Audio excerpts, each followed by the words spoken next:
จดีย์ที่วัดดอยน้อยพร้อมเจดีย์โค้งอีกองค์เคียงคู่อยู่ดอยสลับก้อนหินใหญ่น้อยร้อยเรียงน่าอัศจรรย์พระธาตุสีทองแงนมองฝูงพึ่งทำรังช่างมีมนต์ขลังพลังศักดิ์สิทธิ์บนนั้นกล่าวคำไหว้สากราบสักการะคนลุกขนชันสัมผัสถึงสายสัมพันธ์คงเป็นลูกหลานเคยร่วมสร้างบุญวัดดอยน้อย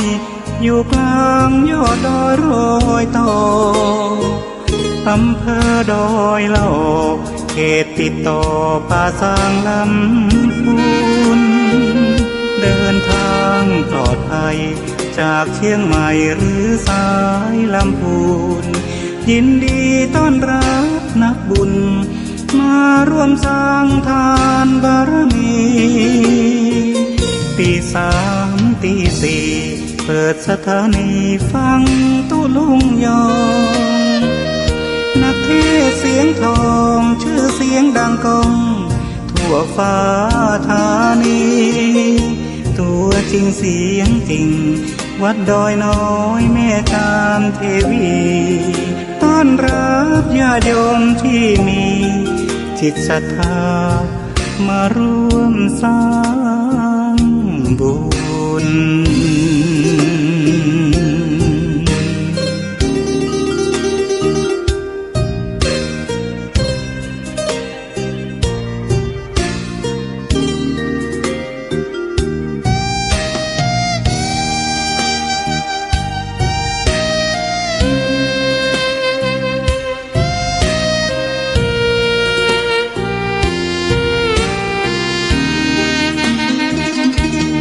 วัดดอยน้อยอยู่กลางยอดดอยโรยต่ออำเภอดอยเหล่าเขตติดต่อป่าสางลำพูนเดินทางปลอดภัยจากเชียงใหม่หรือสายลำพูนยินดีต้อนรับนักบุญมาร่วมสร้างทานบารมีตีสามตีสี่เปิดสถานีฟังตุลุงยองนักเทศเสียงทองชื่อเสียงดังก้องทั่วฟ้าธานีตัวจริงเสียงจริงวัดดอยน้อยแม่ตามเทวีต้อนรับญาติโยมที่มีจิตศรัทธามาร่วมสร้างบุญ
พฤกษภกาสรอีกุญชรอันปลดปลงโททนเสน่งคงสำคัญหมายในกายมีนรชาติติวางวายมะลายสิ้นทั้งอินทรีย์สถิตทั่วแต่ชั่วดีประดับไว้ในโลกา ขอความนอบน้อมแด่พระรัตนตรัยอันมีพระพุทธพระธรรมพระสงฆ์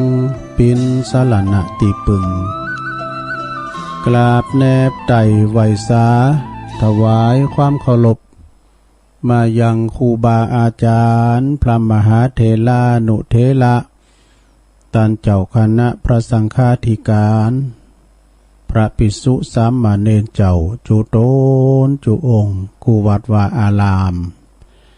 ขอความเจริญในธรรมเจริญปอนเจริญชัยมายังบรรดาปอออกไม่ออกศรัทธาตัณสาธุชนคนดีทั้งหลายปอหลงแม่หลงปอลุงแม่ป่าปีป่าหน้าเอาอาศรัทธาตินจ้องห้องวัดเถ่าแก่หนุ่มกำใจยิงทั้งหลายเนาะอันเป็นกีฬานุปาถากสันนิบาตตันเข่าเปิดวิทยุเปิดเครื่องฮับฟังกันอยู่ตั้งบ้านตั้งจองตั้งหอตั้งเหินกันอยู่ในเวลานี้เนาะเวลานี้ก็เป็นเวลาดีตีสามปลายมาสักน้อยก็มาฟังรายการนะวันนี้รายการสัพเพเหระปะกินากะขอนลุงไก่แจงรายการเสียงธรรมแสงทองซึ่งก็บริหารเวลารับผิดชอบโดยต้นโตแห่งอาตมาภาพเก่ากระผมตุลุงนันชัยวัฒนาคเสโนแห่งวัดพระธาตุดอยน้อยตำบลดอยหล่ออำเภอดอยหล่อจังหวัดเชียงใหม่เมื่อว่าถึงเวลาเราก็มาฟังกันไปฟังกันไปแบบปิ้นกันเองแบบปีแบบน้องครอบครัวเดียวกันวันนี้ก็มาพบมาปะกันก็ตะลงกับวันนี้วันศุกร์แล้วเนอะสถาเนอะศุกร์เอาเราเสาร์เอาหน่วยวันพุธก็จะเป็นวันเสาร์แต่ไม่ใช่วันศีลเนอะวันนี้ก็เป็นวันศุกร์ที่19ละนะ19 เดือนมีนาคมพุทธศักราช2564เข้ามานี่แล้วฉะนั้นวันนี้ก็ก่อนที่จะเอ่ยแปดตังสถานีวิทยุที่เปิ้นมีปิ้นคืนบุญเฮาต่างๆเนาะ7-8สถานีเกินนะเมื่อเจ้าเนี่ยตี3เนี่ยนะเปิ้นลิงก์สัญญาณไปละก็เดี๋ยวจะเอ่ยแต่ก่อนอื่นนั้นเพื่อความเป็นสิริเป็นมังกละเป็นมงคลตุลุงจะเป็นเก้าเป็นโหนำสวดมนต์กันเนอะไหวพระสวดมนต์ก่อนเพื่อความเป็นสิริเป็นมังกละเป็นมงคลจะเป็นลูกมาเดินลงเนิ่นนอนอยู่หันเกิดมันเจ้าอยู่ว่าในจิตในใจเอาถึงว่าขี้ข้านว่ากันตุลุงว่าก็ถึงเป็นมงคลโมดกลุ่มหอกลุ่มเฮินลูกเต่าเหล่าล้านเลนจะไปเนอไปไต่ไปทางบกตั้งอากาศตั้งถนนโหนตั้งก่อข้อเดินทางเกี่ยวขาดปลอดภัยเนอะทุกตารางกิโลเมตรของการเดินทางเอาลงบางคอนเนอร์ลงโอนเขาแม่บุญพินตึงหลงตึงหลายไหวพระพร้อมกันอะระหังสัมมาสัมพุทโธภะคะวาพุทธังภะคะวันตังอภิวาเทมิสวากขาโตภะคะวะตาธัมโมธัมมังนามัสสามิสุปฏิปันโนภะคะวะโตสาวกสังโฆสังฆังนะมามินะโมตัสสะภะคะวะโตอะระหะโตสัมมาสัมพุทธัสสะนะโมตัสสะภะคะวะโตอะระหะโตสัมมาสัมพุทธัสสะนะโมตัสสะภะคะวะโตอะระหะโตสัมมาสัมพุทธัสสะอิติปิโสภะคะวะอะระหังสัมมาสัมพุทโธ วิจาจารณาสัมปันโนสุกะโตโลกะวิโตอนุตตโลปุริสตัมมะสาลาทิสัทธาเทวมนุสสานังพุทโธภควติสวากขาโตภควตาธัมโมสันติติโกอากาลิโกเอหิปัสสิโกโอปันนะยิโกปัจจตังเวทิตาโปวินโยเหติสุปฏิปันโนภะคะวะโตสาวกสังโฆอุจจุปฏิปันโนภะคะวะโตสาวกสังโฆยายะปฏิปันโนภะคะวะโตสาวกสังโฆสามิจิปฏิปันโนภะคะวะโตสาวกสังโฆญาติตังจัตตาลิปุริสยุคานิอัฏฐปุริสปุคคลาเอสะภะคะวะโตสาวกสังโฆอาหุนายโยปาหุนายโยตักขินายโยอัญจลิกาลนิโยอนุตตลังปุญญเขตังโลกัสสาติจายันโตโปธิยามุเลสักกายานังนันทิวัตโนเอวังตวังวิจัยโยโหหิจัยยสุจัยยมังคัลเลอปลาจิตตปันลังเกสีเสปัทธวิปุคะเล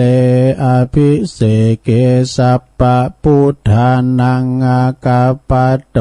ปโมทาติสุนักตังสุมังกลังสุปภาตังสุหุติตังสุขโนสุโมโหโตจะสุยิทังพรหมจาริสุปัทขินังกายกัมมังวาจากัมมังปัทขินังปัทขินังมโนกัมมังปณิทิเตปัทขินาปัทขินานิกาตวนะละพันตัตเถปัทขิเนสัพปิติโยวิวัจจันตุสัพพะโลกโกวินาศตุมาเต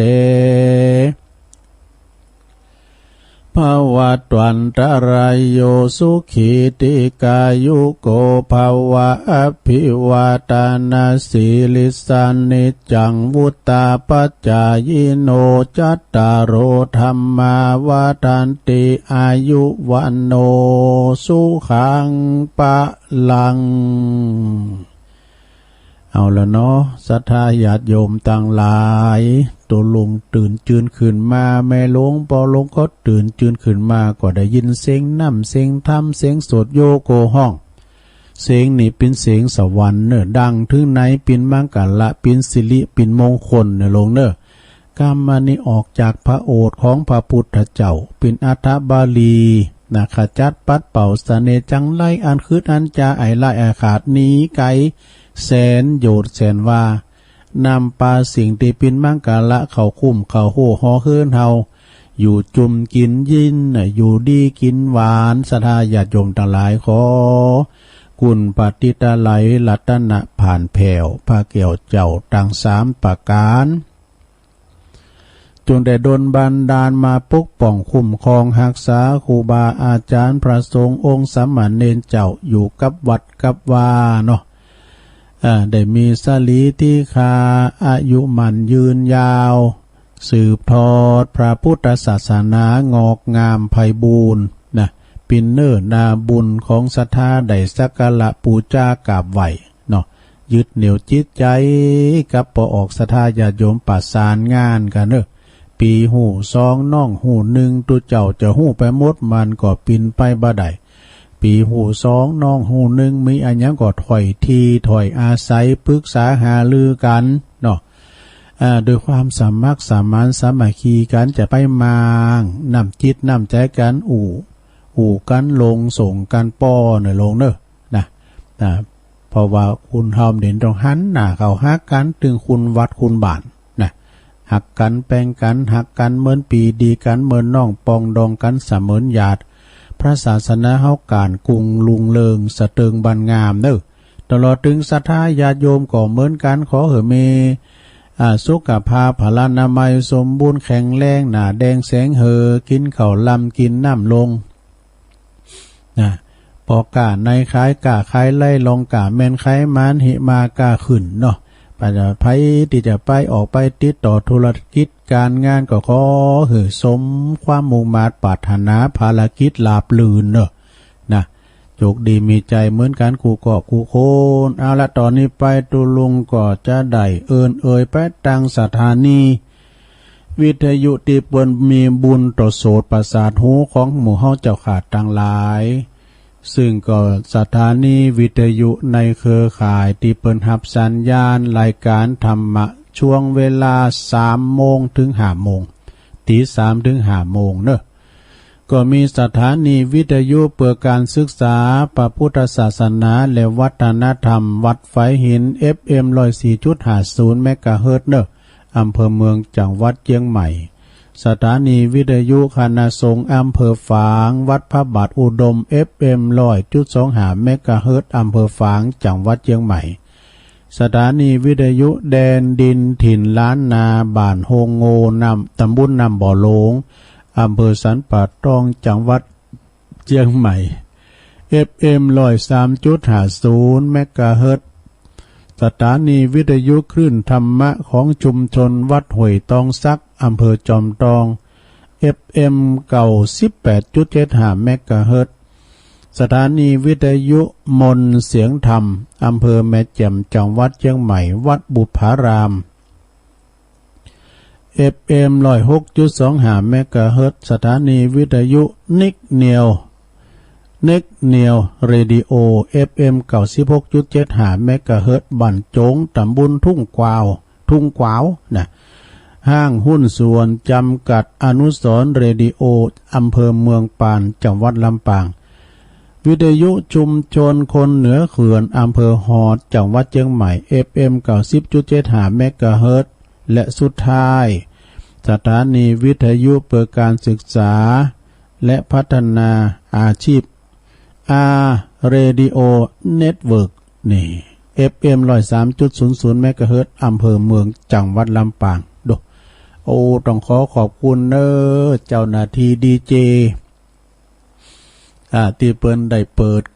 ดเมื่อใดก็ได้บุญเมื่ออ่านเนอะนำเอารายการสดๆเนี่ย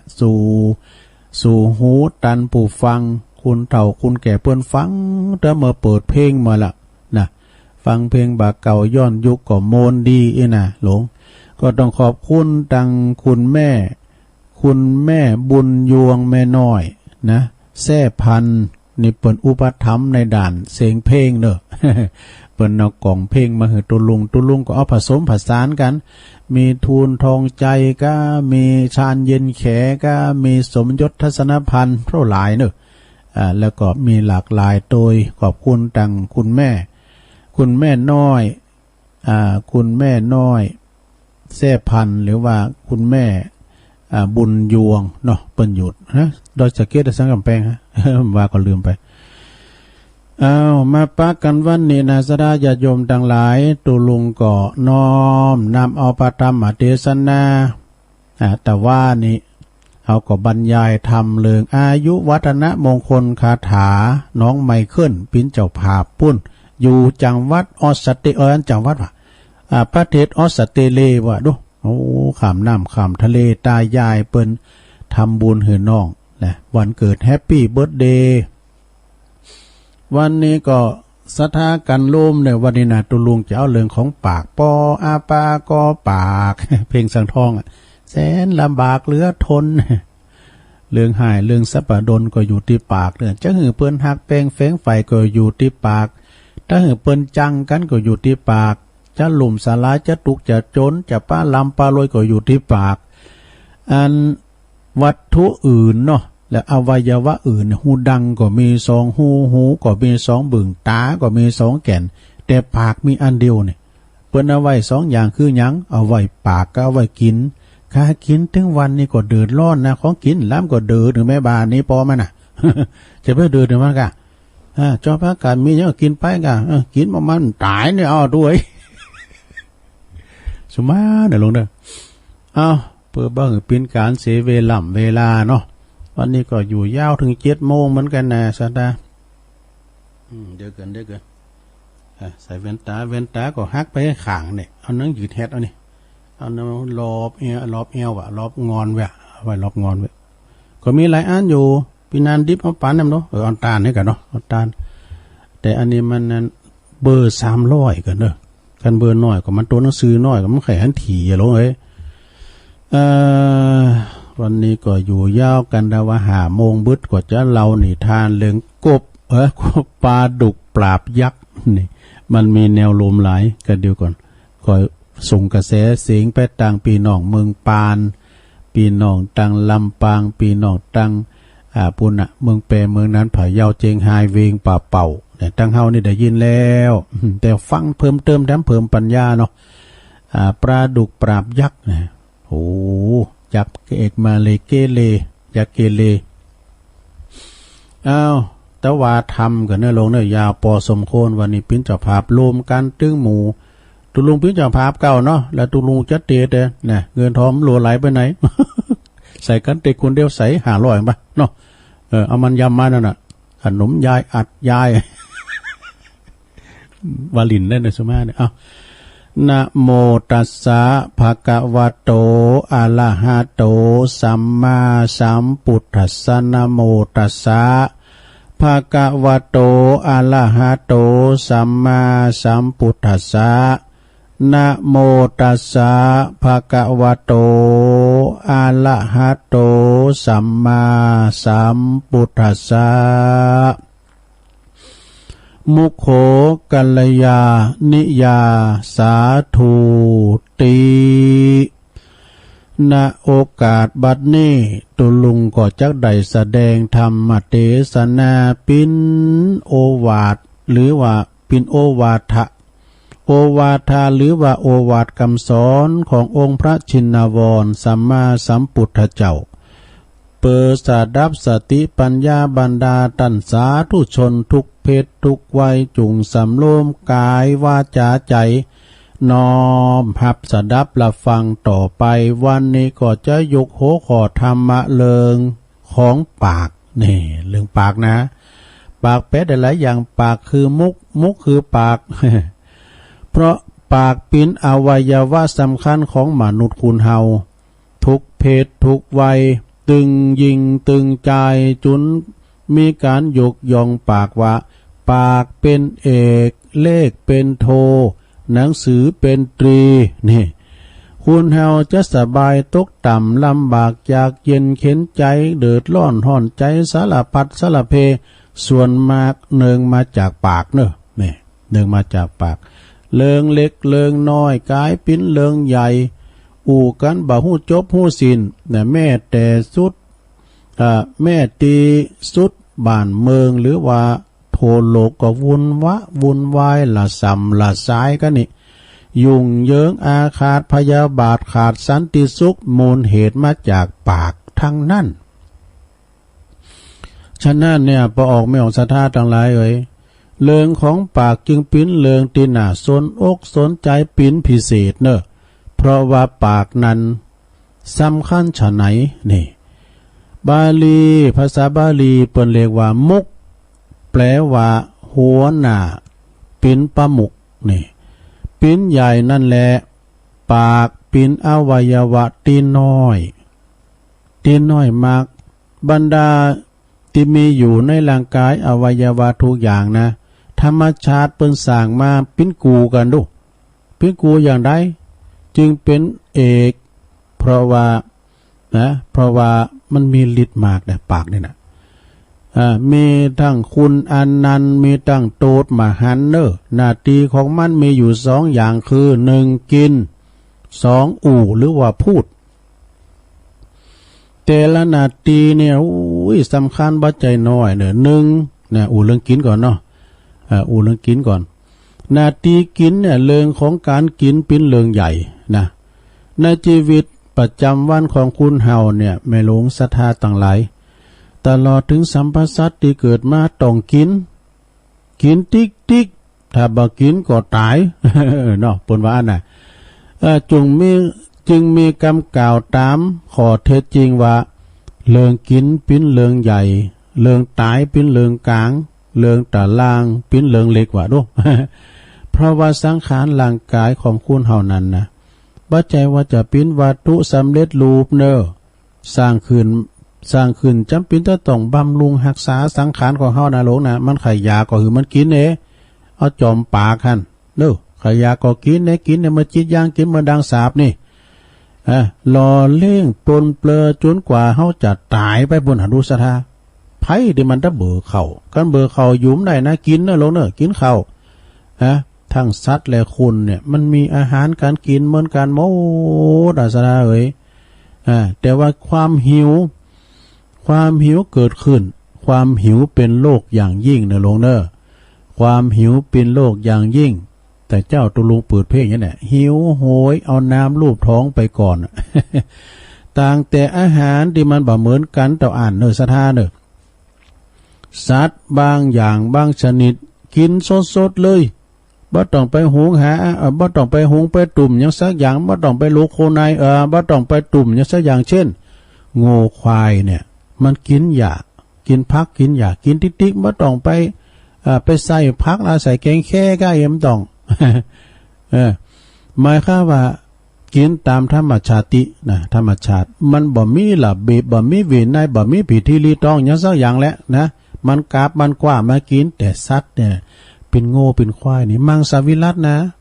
มันสัตว์กินเนอร์นะมันกินกะหญ้านะเนาะกินกะหญ้าเนี่ยมังสวิรัตนะควายเนี่ยบางคราวก็รู้แย่งกันกินเหมือนกันเนอะรู้แย่งกันกินพิษกับมนุษย์ที่กินเป็นระเบียบเรียบร้อยบ่แย่งกันกินเพราะว่ามีสติปัญญาเป็นสัตว์เหมือนกันคุณเฮาสัตว์สังคมโดที่มีมันสมองกันมีมันสมองจะไปบังคับจ้างได้เนาะมีคุณธรรมหูจักอายเนี่ยอาหารต้องปรุงหุงต้มกับไฟนะมีรสมีกลิ่นใส่รสดีให้หน่อยใส่แป้งหวานให้หน่อยนะใส่น้ำตาลให้หน่อยใส่ขนมมาโฆษณาพวกนี้กันสัตว์และคนเนี่ยการกินนี่ต่างกันอย่างเนอะต่างกันอย่างนะแต่ว่าคุณเฮาเนี่ยไม่ลงคุณเฮาบางคุณบางผูกนี่ก็หันแก่กินเกินไปนี่หันแก่ปากแก่ต้องหันแก่โตเกินไปภาพจะจ่วยหรือเสียสละบ่ว่ากิจจากการงานการใดในหมู่บ้านเฮามีเนาะในคณะของเฮามีเปิ้นมีงานปล่อยงานลามเปิ้นมีการกินการต้านเปิ้นมีงานศพงานสาขืนเฮิรนใหม่ก็ดีบ้านไก่เลินเคียงไก่ชิดติดเคียงกันเนี่ยก็จะต้องไปทักโท่งก่อนเรื่องกินมาก่อนเด้อเนี่ยครับนั้นนะเนาะมันสั่งไปแล้วเนี่ยยังงานยังมาถึงน่ะก็สั่งเรื่องกินกันก่อนแล้วเลขล่องเข้าปลาอาหารจะต้องเอาอย่างอั้นจะต้องเอาอย่างทั้งยังทั้งดียังเงินบ่ได้ทำงานเลยนะแล้วก็ยังบ่ถึงเวลาโท่งกันเรื่องกินนำแล้วก็วันแรกนะก็จอพักปังหันล้อแฮมวันก็ตำหนูนตำเขอหัน ลุงนั้นมันมักอ้ายเนาะบางคนเนี่ยใช้บาปหยาบจ้าก็ไปจีไปป่นเปิ้นก็มีนะว่านี่พี่น้องต่างใดต่างหลายนี่ก็เปิ้นอู่โมนะปรพินโจรได้นะขึ้นรถเมล์นะหยุด อันนี้เป็นการโปนเนอมีชัดต่างต่อได้เอามานี้หนูโมนะหยุดอย่ายึกยักเนออย่าไปคิดต่อสู้ บางคนไปจีไปป่วนเปิ้นก็มียอมลดศักดิ์ศรีของตัวเก่านะ ก็บ่ต่างกับสัตว์เต่าใดนักนี่ความจริงมนุษย์คุณเฮานี่เกิดมาเพื่อสร้างสรรค์โดทำคุณนะประโยชน์บ่ใจว่าอยู่เพื่อกินเฮากินเพื่ออยู่เนี่ยอยู่เพื่อทำประโยชน์ส่วนตนแล้วก็ส่วนโลมตลอดถึงประเทศชาติโดยก็เป็นอุดมนะเป็นอุดมชีวิตอันประเสริฐสำหรับผู้มีคุณธรรมเด้อสถาเด้อยอมบ่เบียดเบียนตนและก็ผู้อื่นทำมาหากินเล่งสีบโดยสุจริตบ่ผิดศีลบ่ผิดธรรมนะลงเด้อหากินไปโดยสติปัญญาบ่ต้มบ่ตุนบ่หลอกลวงพลางไผเรียกว่าสัมมาอาชีวะอาชีพสอบปัจจัยสำคัญนะเนี่ยสถาญาติโยมทั้งหลายก็คืออาหารสำหรับชีวิตและคนและสัตว์นะคืออาหารชีวิตคนและสัตว์นี่นะดังกล่าวแล้วดังบาลีนะบาลีเปิ้นกล่าวรับรองไว้ว่าสัพเพสัตตาอาหารลัทธิกาแปลว่าสัตว์ทั้งหลายล้วนมีชีวิตหนึ่งโดยอาหารแต่ถ้าคุณเฮาทำมาหากินบ่นึกถึงศีลถึงธรรมในด้านจิตใจหันแต่ปากแต่ต้องอย่างเดียวยอมลดศักดิ์ศรีหือเขาประนามย้ำเหยียดก็จะหมดค่าความเป็นคุณไปองค์พระสัมมาสัมพุทธเจ้าเปิ้นได้ตรัสสอนพุทธบริษัทเกี่ยวกับการกินไว้ว่านาคาสะเหตุปิกาลยะป๋าปังซึ่งแปลความว่าบ่ควรทำบาปเพราะหันแก่กินนี่ดังนี้ยิ่งในสมัยปัจจุบันเนี่ยลงบ้านเมืองเฮาเจริญมีร้านค้าร้านขายอาหารภัตตาคารใหญ่โตหรูหราโออานี่รอตารอใจพอไปทันใดก็มีไฟมอบแมบนี่นะมันเป็นสิ่งที่รออกรอใจผู้คนในล้นหลามเนอะบ่ว่างานบ่ว่าโอ้ร้านถ้าพุ่นก็ติมหมดรถป้อมมิติจอดโตจะกินหยังจะเอาหยังก็มันมีมีสตังค์มันมีตึงกินมีตึงดื่มมันตึงมีครบวงจรสุรานารีมีพร้อมเนาะตึงกลางวันตึงกลางคืนเจ้าสายบ่ายค่ำยันลุงตัวลุงเดี๋ยวนี้นะแกเนี่ยซบเซาไปหมดไอ้ดูเถอะเก็บตัวเก็บต่างหมดแหละมันเพราะว่ามันเศรษฐกิจอะไรเดินตัวลุงเหมือนไหนออกงานไปตัวปืนนะขี่รถเก๋งเพิ่นไปตัวแล้วก็ปวดตู้เพิ่นพิษการเปลี่ยนแถวสถานมังกรนี่ถ้าจะเลื่อนลุงเลิงขนาดเด้อร้านก้าร้านขายก้าร้านเหล่าตองก้ำได้มีเท่าเปิ้นพิษกันหมดเนาะก่อนแรงอันนี้กับโควิดนี่กฎเกณฑ์ธรรมชาติเปิ้นหือมี3เวลาเนี่ยกินข้าวเนี่ยข้าวเจ้าง่ายนี่นะตอนแล้วก็แรง เนี่ยแต่ว่าเฮาฟื้นธรรมชาติเฮาฟื้นธรรมดากินจุกกินจิกบ่เลิกการละเวลาเนี่ยกินได้ทั้งวันการบังคับหักห้ามใจไว้พองพอประมาณเนอะดังกำโบราณเปิ้นบอกไว้ว่ากินข้าวก็ขอไว้ตาน้ำ เนี่ยท่านผู้ฮู้เคยเปรียบเทียบปากว่าพอปากเข้านี่นะ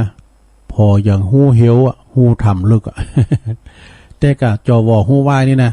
กันเวลามาจะกินแล้วนะกันของล่ำมันก็ไม่ใครกินหรอกเอาสิ่งอันสารพัด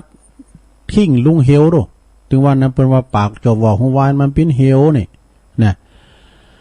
สารพัดเอาทิ้งลุงไปหมดทุกวันทุกเดินทุกปีบ่มีวันติมสักเติมมาเยี่ยมติมฮะนะขอให้คืดพอกาต่อไฟเฮาน่ะยังพองไก่กี่โตกบกี่โตเขียดกี่โตควายกี่โตเนี่ยลุงที่ต่อไฟหมดทุกหลายชีวิตหลายวิญญาณเฮากินกันมาถึงวันเนี่ยทำบุญมาเนี่ยพอในโรงเด้อเจ้ากรรมนายเวรนะปากก็เหมือนหม้อไฟดูปากนี่นะมันเหมือนหม้อไฟ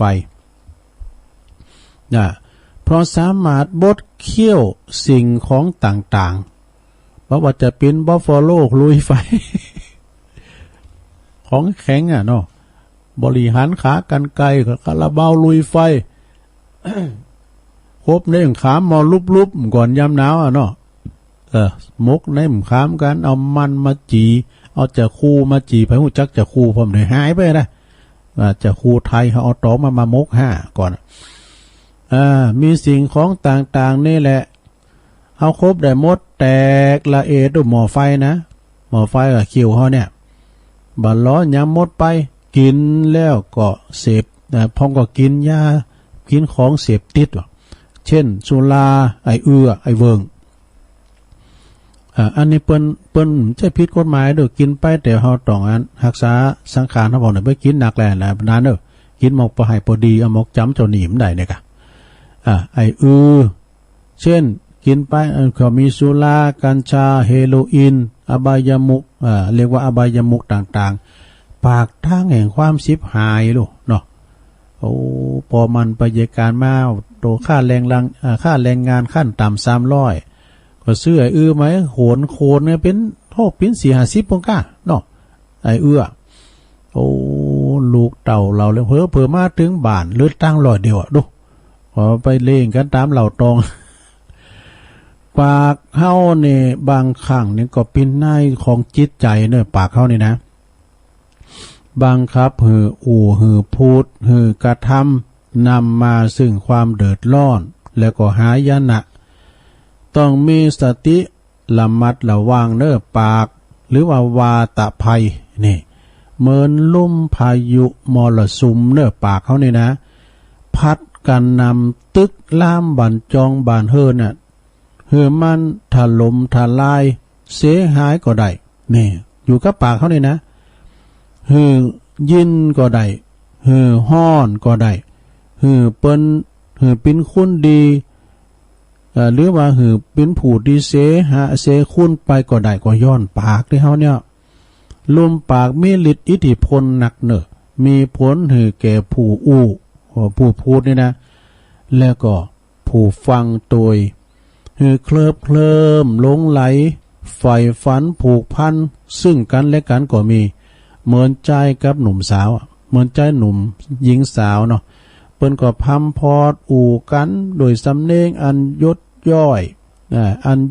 เหมือนน้ำตาลศูนย์อ้อย การกองศูนย์ทอนอย่างดังคำกรอนศูนย์ทอนผู้เนาะบทหนึ่งเปิ้นว่าอันอ้อยตาลหวานลิ้นแล้วสิ้นซากแต่ลมปากหวานหูไม่รู้หายปากนี่นะหูน้อยสทายาโยมกินควายปินโตไปด้วยใจกะปากในหูน้อยเบ่งลุ่มออกมาเนี่ยพัดแผ่วเบ้านะลงพัดแผ่วเบ้านะสามารถถือคุณหักกันได้ นะแล้วก็เหยียดย้ำเกียดจังกันได้นี่ดีใจก็ได้เสียใจก็ได้ถึงบ่ยอมพอหน้ากันไปเลยก็มีนะพิษพ้องมองใจกันก็ย้อนปากเนี่ยปอบโยนปอบโยนควรที่พิษหวังท้อแท้มีความหวังขึ้นมาก็ได้นะมีกำลังใจได้ทางนั้นอย่างตุลุงมาเนี่ยนะก็เดี๋ยวเปิดสายเปิดโทรขอมานั้นก่อนนะลุ่มปากด้วยนะเนาะกำลังใจเนื้อตัวมันเป็นอย่างอีดูกำนี่นะสะท้าปินโตแตนลองจากจิตใจนะเลี้ยวไหลซับปั๊บจวงจับหยาบคายปดหมดเห็ดโกหกหลอกลวงโลนแสดงถึงจิตใจต่ำซ้ำอำมหิตพิษมนุษย์มานาฉะนั้นด้านผู้หู้หลากหลายนี่จำแนกเนอะได้จำแนกแยกแยะปากของคุณไว้หลายประเภทเนอะเช่นนี่ปากแรงพิจหือปากแรกนี่คุณได้นักพลอยเนี่ยพลอยบ่ค่อยเลอกาละเวลาสถานตีในรถในไผบ่สนใจเนี่ยก็อยู่หั่นน่ะแบมเนี่ยน่ะบ่สนใจไผเปิ้นจะล้ำคาญบ่ฮู้เรียกว่าปากตลาดนี่ปากแรกนี่ปากตลาดเนอะปากกาดนั่นเนาะแล้วก็จาไพเราะเพราะพริ้งเสียดแทงแสลงใจผู้อื่นผู้ฟังเรียกว่า แม่ปากกลั่นไกลเนี่ยมาปากตะไกลปากตะไกลคือปากมิแซมมิแซมแล้วก็คุณที่ชอบนินทาเปิ้นนะว่าให้ปลายสีสิ่งที่บ่ดีบ่งามของคนอื่นเอามาเล่าให้เปิ้นฟังสู่จู้กันฟังเนี่ยยกตัวอย่างไปเล่าขวัญเปิ้นก็ไปเล่าขวัญตูเนี่ยเป็นบาปนะแต่ว่าตุเล่าขวัญสะท่าเต็มเป็นหยังวันหนึ่งก็เล่าขวัญน่ะปีน้องเนื้อแต่บ่ต้องทำหยังเอาแต่ซุบซิบนินทานี่คุณนั้นปิ้นอย่างอั้นคุณดีคุณนั้นปิ้นอย่างอี้นี่มันดึงเปรียบเทียบไปเลยนะคุณในลักษณะนี้แบบนี้เปิ้นเมื่อว่าวันไหนการว่ามันได้เล่าขวัญไปมันได้นินทาไปในสมองมันจะแตกปวดโหปวดโหนอนจะบ่หลับอันนี้ก็เป็นคำชนิดหนึ่งเนอะบ่ใจว่าเป็นคุณฉลาดลักแหลมอย่างเลยเรียกว่าปากกระโถนโดอันนี้ปากกระโถนปากก๊อกหมากเนอะนี่นะปากกระโถนเพราะว่ากระโถนนั้นเป็นสิ่งรองหลับแต่สำหรับใส่ของโสโครกบูดเนาสกปรกนี่บางคนนั้นสอบสืบสาวเล่าเรื่องของเปิ้นลี้ลับของลับมันจะของเราอันเรื่องลี้ลับของคนอื่นนะโดยที่ว่าตัวเองนี่บ่ได้สินจ้างรางวัลยังเลยแล้วก็นำปลาเอาเนี่ยไปประโคมข่าวไปประโคมข่าวเล่าขวัญเปิ้นเรียกว่าคนปากบอนนอนศอก ปากบอนนอนศอกเนี่ยแล้วก็บางคนสอบยุแยงสอบยุแย่หือเปิ้นทะเลาะวิวาทหือเปิ้นบาดหมางน้ำใจกันโขดเกลียดกันแตกเล่าแต่ความสามัคคียุโผเปิ้นพิษกันเมืองหัวว่าไอ้เนาะคุณมือที่3เนาะว่านะทางเมืองนะเอาไผซ่อนโน่นได้ใส่เสื้อสีแดงเฮ้ยน่ะปวดมันขึ้นมามึกแล้วหรอโผบนบรรยากาศมาหมอยนี่ปวดโตเต้าแอ่งนี่นะม่อนน้าบ่ได้เนี่ยเปิ้นม่วนกันเนาะใส่อยู่เบะโผมันไม่หูหยังสักอย่างมันจีดูมันฟังพี่น้องเจ้าบ้านน่ะแต่โผเปิ้นดีๆอยู่ทำดีพิษดีโดมันสบายเมื่อย่ำไปปู่จ้าทำไปโบนขึ้นมาเนี่ยไหนไปปู่จ้าทำที่ตุลุงกรรมทำมหาวิบากขึ้นไป ตุลุงทองมามึงเอายามหานิคำก็ทำมาโบนขึ้นสูงกะทำมายัง ทำมหาวิบากนี่เนี่ยมึงใครให้กูตายกัน ทำดีมันถูกตีเนาะอยู่หือโพเมเปิ้นพิษกันอยู่หือญาติพี่น้องมิตรเกี่ยวสายข้ามเปิ้นบาดมางน้ำใจพิษเถงโหกันปั่นน้ำหือปิ้นโตกำบ่มีก็แป้งใส่กำใบใหญ่ก็แป้งเอาไอ้น่ะแฝงไปด้วยความอิสาลิษยาเนอะบ่หือเปิ้นดีเด่นกว่าโตมันคอยเปิ้นนี้เนาะแล้วก็เลวละย่ำมากนะสมาเนี่ยเปิ้นว่าไปตามนั่นน่ะลงเนอะเลี้ยวไหลย่ำมากแล้วก็เรียกว่าปากเนาปากเม้นใช่ไหมนะทางธรรมเรียกว่าคูหะพานีส่วนปากที่คุณที่เปิ้นหอมอู่ศีลอู่ธรรมนั้นคือมีวาจาสื่อสัตย์สุจริตเด้อปากกับใจตรงกันเนี่ยบ่มีหลับลมคมในอู่ความจริงฮู้ก็ว่าฮู้บ่ฮู้ก็ว่าบ่หันบ่หันก็ว่าบ่หันบ่ฮู้ก็ว่าบ่ฮู้นะบ่หันก็ว่าบ่หันเปิ้นลงวงเล็บเห็นนี่เด้อว่าหันนี่เด้อน้องบ่เห็นโน้ยมันอันไข่อันนี้ของไข่มันเป็นไข่ไปเห็นเนี่ยมันจะไผนี่เนาะเดี๋ยวนี้ละอ่อนมันอ่านดูโอ้ตกภาษาไปหมดแล้วก็เปิ้นว่าดีก็ว่าบ่ดีเปิ้นว่าบ่ดีก็ว่าดีมันซับเปลี่ยนกันไปเห็นนี่บ่มีสัจจวาจาอันนี้หมายความว่าปินกรรมอูนะบ่มีโตดบ่ปินปิดแก่ภัยแก่ตนเองและผู้อื่นแต่คุณธรรมบ่ผิดศีลบ่ผิดธรรมกรรมปินน้ำปินธรรมปินตีน่าเจอถือบ่เกิดความเสียหายโดยสถานเอาน้ำทำคำสอนมามาจานี่นะดีกว่าเฮาไปเลิงลามกกาเลิงหยังติ่มปิ้นเลิงกานะเลิงขาฟันบันแต้งกาไอ้แนวบวกมา อันนี้เรียกว่าบุพพาณีคุณมีวาจาสุภาพไพเราะสนอหูนี่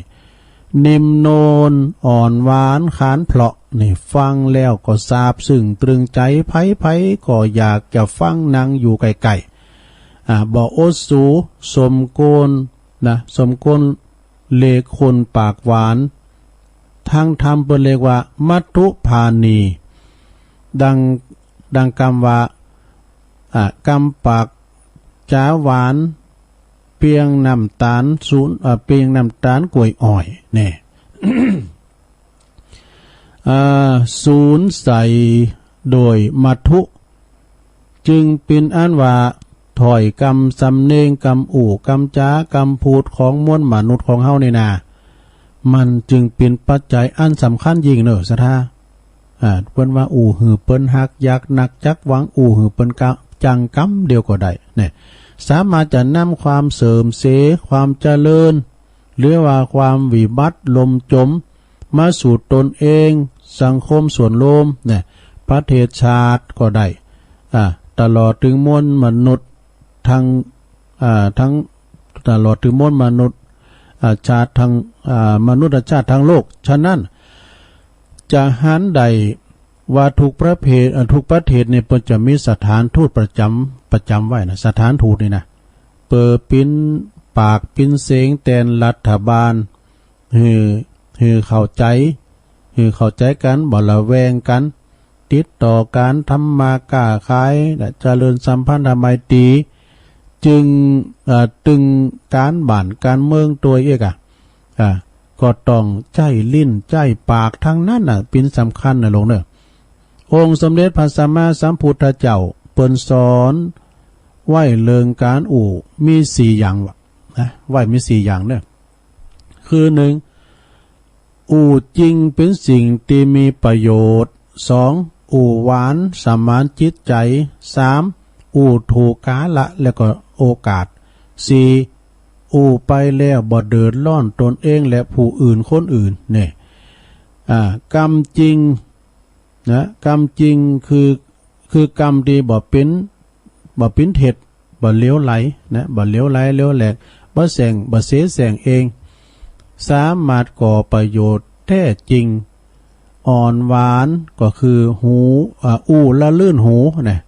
แต่เวลาไผอู่เฮาเนี่ยมันอู่เสียงแข็งเนี่ยปะโตอู่มเข้าหูบ่ะ เนี่ยเนาะ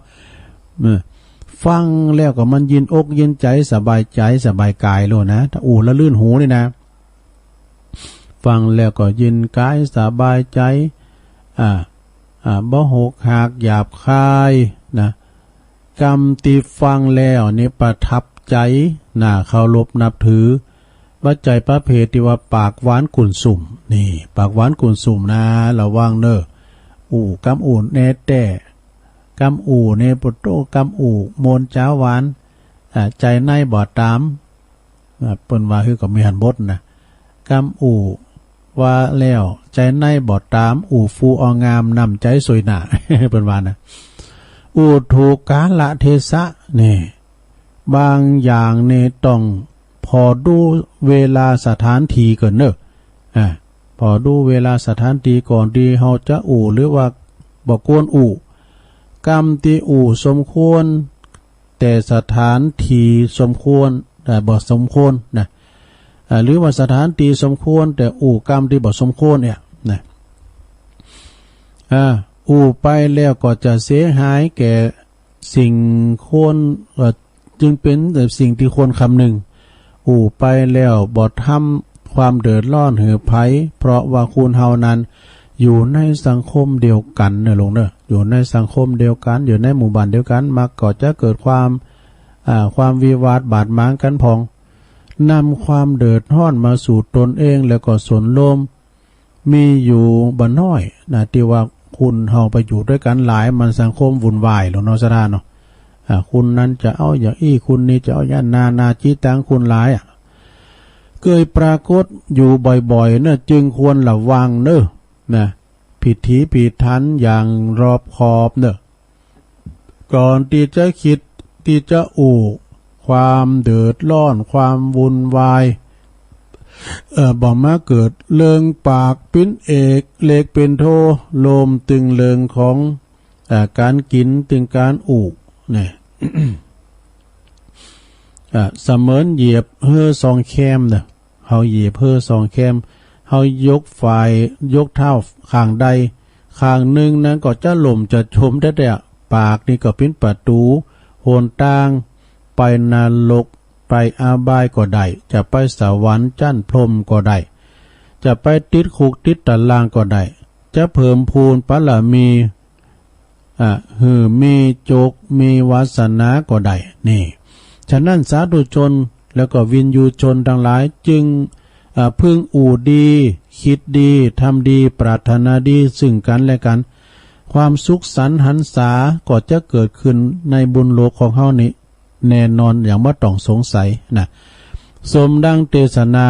ในพุทธภาษิตที่ลิขิตไว้เบื้องต้นว่าโมกโขกัลยาณิยาสาธุซึ่งแปลเป็นไทยว่าเปล่งวาจางามนะพึงพึงเปล่งวาจาชั่วการเปล่งวาจางามยังประโยชน์สำเร็จการเปล่งวาจาชั่วก็จะนำมาซึ่งความเดือดร้อนนี่เทศนาปริโยสาเนในที่สุดแห่งการเทศนาธรรมขออำนาจคุณพระพุทธคุณพระธรรมคุณพระสงฆ์บุญกินบุญทานของปออกไม่ออกศรัทธาทั้งหลายอุบาสกอุบาสิกาจงมารวมกันปิณตบะเดชะนะปกป้องรักษาปออกไม่ออกศรัทธานะอยู่ดีมีสุขอยู่เย็นเป็นสุขปราศจากทุกโศกโรคภัยพยาธิอันตรายทั้งปวงเจริญไปโดยอายุวันนะสุขภาละทุกทิพาราติการตลอดการเป็นนิเทินแสดงปฐมเทศนาเลิงปากสำคัญชนไหนมาก็พอสมควรแก่กาลเวลาก็ขอสมมุติยุติลงปรุงไว้เพียงเต้าอีเอวังก็มีด้วยประการฉนี้สาธุสาธุสาธุจบลงไปลงเอ้ย จบลงไปแล้วมุกก็คือปากนะลงเนอะนะมุกก็คือปากฉะนั้นอูโมนจ้าหวานกันนะลงเนอะอูโมนจ้าหวานจะไปพิษไปเทงกัน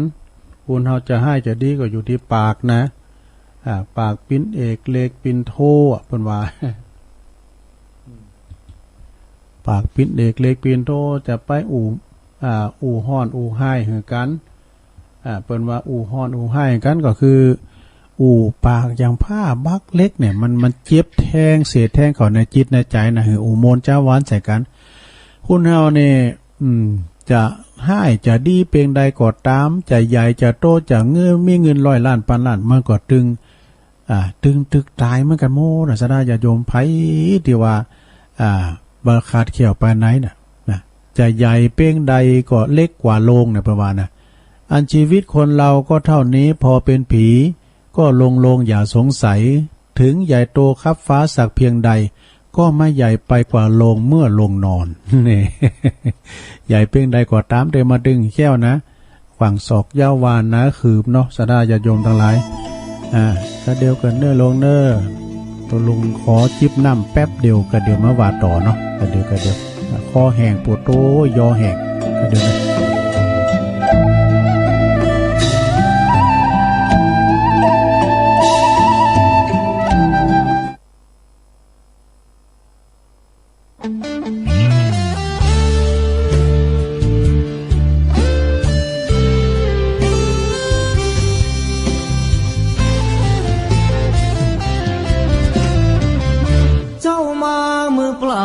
จะเอาอะไรเมื่อตอนเจ้าไปเจ้าก็ไปมือเปล่าเช่นกันชื่อเสียงหยดลาบหาบเอาไปไม่ได้สักอันแล้วใหญ่ยื้อแย่งแข่งขันก็ป่วยกัน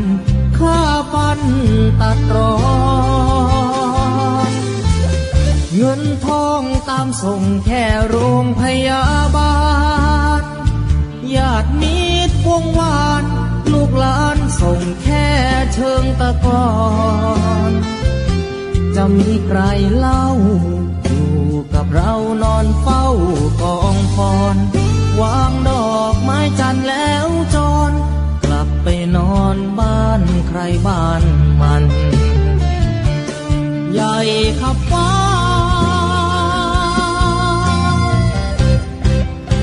แต่ยังเล็กกว่าฟ้าลงตึกโตโอทง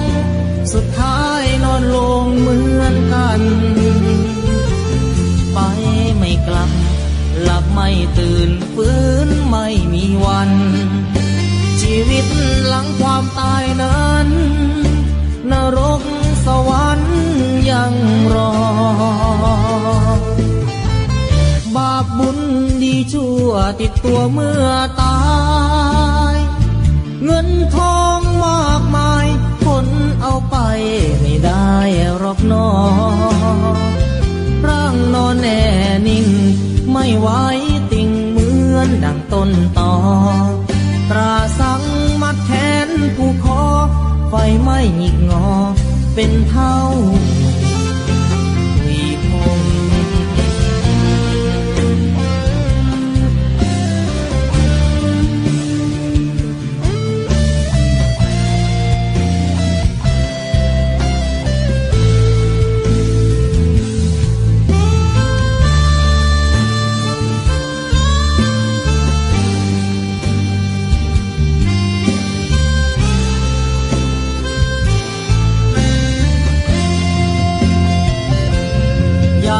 ขับฟ้า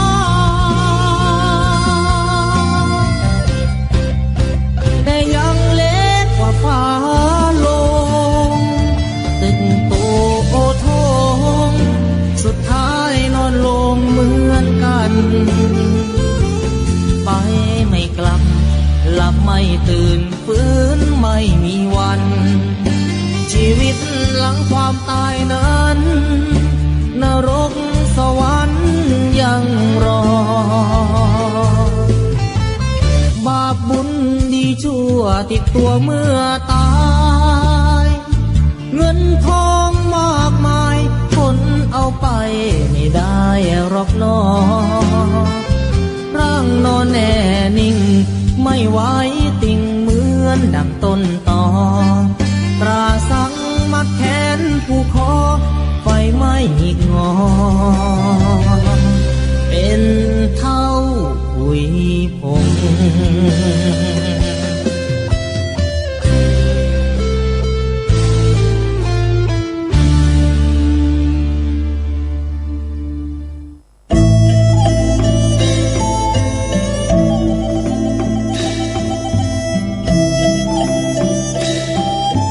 เอาแล้วศรัทธาญาติโยมทั้งหลายตุลุงก็จิบน้ำจุ่มคอมาเนาะเตียวไปเตียวมาหยุดสินหยุดสายก็มาอู่กันชั่วโมงที่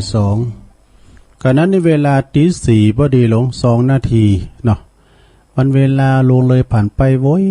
เนาะศรัทธาตุลุงลุกมาตั้งหมดตี 1ตั้งเวลาไว้ตี 1กูเตือนรายการวัดตุลุงจะออกรายการนี่นะต่อมาเกมทาไว้นี่เนาะเอาอันนั้นพองอันนี้พองบ่อย่างกองวุ้งอ่ะเบื่อเบื่อแล้วนี่แล้วเดี๋ยวก็ลืม วันนี้ก็เป็นวันศุกร์พวกนี้จะมีกิจกรรมเนอะพวกนี้จะมีกิจกรรมไม่ลงพอลงเขาไม่ได้ไปวัดไปว่าโทนความจำนี่เนาะโทนความจำเขาก็จะมีการไหว้พระหับศีลโยงเข่าบาทโยงเข่าพระเจ้าตักบาทกันจะจำลองมาเนาะจำลองจากวัดมาสมมติว่าเขาไปวัดเนี่ยเนาะเอาสร้างจินตนาการเอา ทบทวนความจำเนาะว่าโดยการเป็นกิจกรรมเนาะ7 วันในเขาก็ไหว้เตือนนี่แล้วก็ปันศีลปันป้อนนี่ก็ลงเนาะตื่นนอนมาเขาได้ฟังนำทำคำสอนได้ฮับป้อนนี่นะมันเป็นมั่งกันละเป็นมงคลแล้วสาระดีแล้วก็เขาลุกขึ้นมาตื่นขึ้นมาปวดโอ้พิษโหตีการกำจุ่มกำแจงอันนั้นนี่เป็นกำที่มันจะเป็นมั่งกันละเนอะพดพิษเทงโหกันในเตวบุตรเทวาตุนดีเนี่ยหนีออกไปเนี่ยลงเนอะหนีออกไปเอาพึ่งผีขี้กันตายอยากไม่อยู่นะจุเขาพิษกันดีๆนี่เนาะ เนี่ยเทวปุตเทวดามันมีเทวดานะรักษานะผีหอผีเฮือนเนาะนี่กะแต่บางคนเนี่ยเพิ่นก็อยู่2คนโพเมน้ำหนึ่งเข้าสักเตือเอาปูนขยะก็ไปกินล้านบุญ20 บาทนึงอีมาด้วยเนี่ยมันก็ถูกแล้วเทวปุตเทวดาเนี่ยกินไอ้ข้าวไอ้แกงเขาแล้วนี่ก็แฮมไม่พอกะ7 วันในแฮมไม่เตือก็ได้ดู สำพองเนี่ยโอ้มันปิ้นกาน่ะด้วยเนี่ย หม้อเข่าต่อไฟนี่หมอนซอกตอกนี่น่ะแฮมกินแฮมวานี่เนี่ยมันใจเปิงอ่ะตุไปซื้อยังมากินเนี่ยเดี๋ยวเขาแอปมากินเขากล่องมากินก่อนแล้วคาบแล้วมือไปมันก็ถูกเนาะซะได้เอาแล้วแต่ถนัดไผถนัดบ้านเด้อเนาะ วันนี้นี่เป็นวันศุกร์แล้วพุกวันเสาร์วันติดวันนี้นี่มีงานหลายอย่างเด้อลงเด้อกระเดียวตุลุงจะได้ประกาศข่าวสารงานบุญมีหลายอย่างตึงบ้านเฮาบ้านเปิ้นเนาะเอาว่าเดี๋ยวนี้เปิ้นมีงานกันได้แล้วลูกเปิ้นขี้คายพลนาลงนะธัมโมหาเวรคติธรรมจาริงผู้ประพฤติธรรมนะธรรมแลยอมรักษาผู้ประพฤติธรรม การประพฤติธรรมเป็นการทำคุณงามความดีทำความดีการทำความดียอมบ่ทำหือตนแล้วก็ผู้อื่นเดือดร้อนเลยแม้แต่น้อยมีแต่จะทำให้เกิดความสุขแก่ตนเองและผู้อื่นความดีเป็นเสมือนเกราะ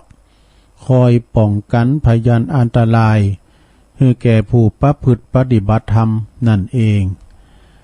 ผู้ประพฤติธรรมเช่นปฏิบัติหน้าที่โดยความซื่อสัตย์สุจริตมีความรับผิดชอบยอมจะ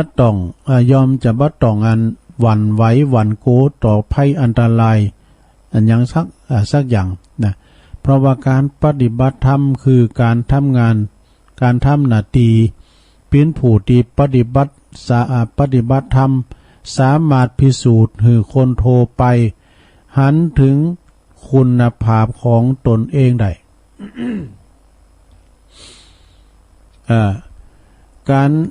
ในการทำงานแม้จะมีผู้ที่ใส่ไล่ไปสีอย่างได้ก็ตามนะถ้าหากว่าเฮาปฏิบัติธรรมยอมสมบูรณ์แล้วยอมปิ้นเกราะป้องกันตนได้เป็นสิ่งที่พึงสำหรับเฮาได้เสมอเนี่ยการปฏิบัติธรรมเป็นการดำเนินตามทางที่จะนำป่าไปสู่ภพภูมิที่ดีผู้ที่ต้องการผู้ที่ต้องการความสุขหรือว่าความอยากมีอยู่ความสุขนะบ่เดือดร้อนภัยก็จะต้องปฏิบัติธรรมเนอะเริ่มจากการปฏิบัติธรรมแบบง่ายๆและก่อนในเรื่องที่เราจะต้องรับผิดชอบภาระหน้าที่หรือว่าแม่แต่กับอันคุณรอบข้างของเฮาก็ตามธรรมนี่ก็จะต้องยอมรักษาอยู่เสมอเนอะขอความบางส่วนเด้อสะท่าเนอะเนี่ยการปฏิบัติธรรมเนาะสะท่าในวันพุกนี่แล้วเนาะสำนักปฏิบัติธรรมน้ำบ่อสาวาสำนักวิปัสสนาเนี่ยโอ้ยเปิ้นหลงเปิ้นหลายสัมสะซุบจับงานครูบาด้วยไปจะไปเปิดโรงทานกาห่อไปประพฤติวัดปฏิบัติธรรมกันทุกวันเสาร์เนาะคุณแม่จงดีเขาน่ะเป็นประธานคุณหมอเขาเนี่ยหลายเนาะตั้งแม่ปานีเขาแม่สมเขาเอกเนาะพากันไปเนอะพากันไปแสดงมุทิตาจิตด้วยนะกับหลวงปู่ซึ่งเปิ้นก็จะได้ฉลองอายุวัฒนมงคลวันเกิดหลวงพ่อโดยแฮปปี้เบิร์ธเดย์เนาะสถาญาติโยมเอานี่มาวาดำกรรมหนึ่งเกินเนาะกระเดียวในตอนตี5 โมงตุลุงก็ต่อไปจะได้เล่าเริงอันนิทานเนาะปลาดุกอุยไปปราบยักษ์เนี่ยไปพบกับยักษ์ก่อนนี่ยุ่งเนี่ยมันจะไปหบซึกว่ะไปปะใส่คุณก็ไปถามว่ายุงเขาตั้งหลายจะไปไหนกันน่ะปวดปากันแบกกับบองแบกเนี้ยว่ายุงนะบินกันไปเนี่ย โอ้จะไปหบเซิกโอ้กันยุงเขาสู้เจ้าเขาจะไปหบเซิกมาหบคานี่ก่อนไม่วะหมอนนั้นมันก็จะหบกับยุงมันหลายเนาะมันก็เลยสุมกองไฟว่า4 ด่านวะแล้วมันอยู่ในมันก็พัดตะแวอยู่เวินยุงก็พออยู่แล้วตั้งนะมันเข้าไปก็ไม่ได้เนาะก็เรื่องแล้วมันเมาโหเนี่ยตกใส่ไฟตายไปวะจะไปประมาทนะคลองน้อยนะสราญาโยมมันมีปิดเนอะของน้อยเนี่ยไปประมาทแต่เนี่ยเพราะว่ามันสิ่งที่มันก้นดีประมาทมี4 อย่างนะหลวงเนอะมีอย่างพองนะมี1ไฟ2อสรพิษเช่นงูในปิ้นตุนเนาะ3พระมหากษัตริย์ที่ทรงเยาว์วัยที่หนุ่มน้อยอยู่สมัยเจ้า4ภิกษุหนุ่มเนี่ยภิกษุหนุ่มใช่ภิกษุหนุ่มนะตุเจ้าหนุ่มน้อยเนี่ยเพิ่นเรียกควรประมาทนะสดาญาโยมทั้งหลายอย่างไฟเนี่ยสดาไฟนี่นะบัดนี้ประมาทเนอะไม่ขีดการเดียวเนี่ยนะกับไฟแช่เนี่ยซีโอนี่ก็ตามเนี่ยบทก่อนเนี่ยดูลุงดูมุติซีโอจะเป็นหูหมดละมันซีโอมาตกใส่ผ้าใส่โคสมัยเรื่องควายนะแล้วก็ไฟเนี่ยการเสียแล้วว่าไม่ขีดการเดียวเผาตึกล้ามบันจองได้7 จ้าน8 จ้านได้นะการมันตือละเนี่ยมันจางเยี่ยๆเนอะอย่างวันนั้นตุลุงเขาหบไฟกับลุงพอปวดเอายางมันตื้อมาเรื่อยๆน้ำน้อยย่อมแพ้ไฟเอาใส่ย่างมาจ่อเป็นจะจ่อเอาไฟก่อนลามเข้าไปลึกดิ๊กลามเข้าไปลึกดิ๊กโอ้ได้ยื้อดีนะปวดกระเด็นได้ยินอบตประกาศเสียงตามสายแล้วนี่เดี๋ยวได้มามดจุกเต้าเองพออ่ะกะก็แล้วก็เอาน้ำมากมเป้นะซะนะมันเป็นอย่างผูหมายความว่าพระน้อยเขามันเอาไปเนี้ยก็ไปควางกองหลังกำแพงควางเข้าไปปิ้นไม้ปิ้นตอกปิ้นบรรลุอุบอาบนะแล้วมันโกงพออย่างเงี้ยพอเนาะมันไฟมันจืมเข้าไปในบุหรี่ใจแหละมันลามเข้าไปในวะมันใหม่นะบนมันฮดน้ำมันถึงลดน้ำอบตมาใส่2 เที่ยวกันดูถึงจะดับดูโอ้ไฟไฟนะสะท่าเนี่ยจะไปประมาทเนี่ยไฟมาขีดการเดียวนะอันนั้นไฟนี่เขาก็มาเดือดตรงตู้ไปเผาตู้มันเป็นเปิ้นห้ามเผานะเดี๋ยวเขาไม่ใช่เผานี่มันสะดินเกล็ดมันถ้าสะดินไปนะเนาะก็มาว่าเขาเผาที่เดี๋ยวบัดใจเผานะคือหมายความว่าคือเอาเต้นเขาเขาหลุมเสียเขาพอปุ๊บก็เขาไปหุ่นเรืองอย่างก็พันน้อยก็เผาในเตาเพียเตาเผาขยะไปไม่ดูแต่มันสะเก็ดมาถ้านั้นสะดินไปนะแล้วก็มาเลยติดตั้งหลุมปวดตื่นก็นี่ปวดแล้วเจ๊กตื่นไฟกันแหละไฟเรื่องทำอย่างนึงรอบอย่างเปิ้นว่าดีประมาทอสรพิษเช่นงูนี่ตัวน้อยๆจะไปประมาทเด้อแมงป่องก็เหมือนกันนะตัวใหญ่แต้มให้แหละตัวน้อยๆนะครบเจ็บนะหัวว่าในตัวรู้สะดุ้งตัวลุงกำลังจะซูมไฟตุ่มเข้ามาเนาะซูมมาเด้อแล้วก็บินล้างตามมันก็เดียวนี่ปุถุสักคือปลายในแดงปืนเหลืองจะแคบลงลุยไล่มันก็ขึ้นเย็นยังเขาเตียวผ่านไปนะรอดฝั่งขาเข้าไปทางหน้าไปนะมันมาทางหลังดูแดงปืนเลยปุถุคุณขิ้งปูเยอะก็สะดุ้งวิทย์นะบุญมันครบกู้กันนะเดิมจะเย็นยังมานะไปเนาะถ้าด่านเป็นใจแคบเจ้าตีจ้ะเนาะแดงปืนเหลืองแหละไพ่มันเกยมันครบกับปูโตกันใจแคบมันครบไอ้นำก่อนหอมหูนั่นเนี่ยไปเข่ากำไปเข่ากำดีปุณสันก้าวานเจอใจแคบโคบปูโตมาดึงมน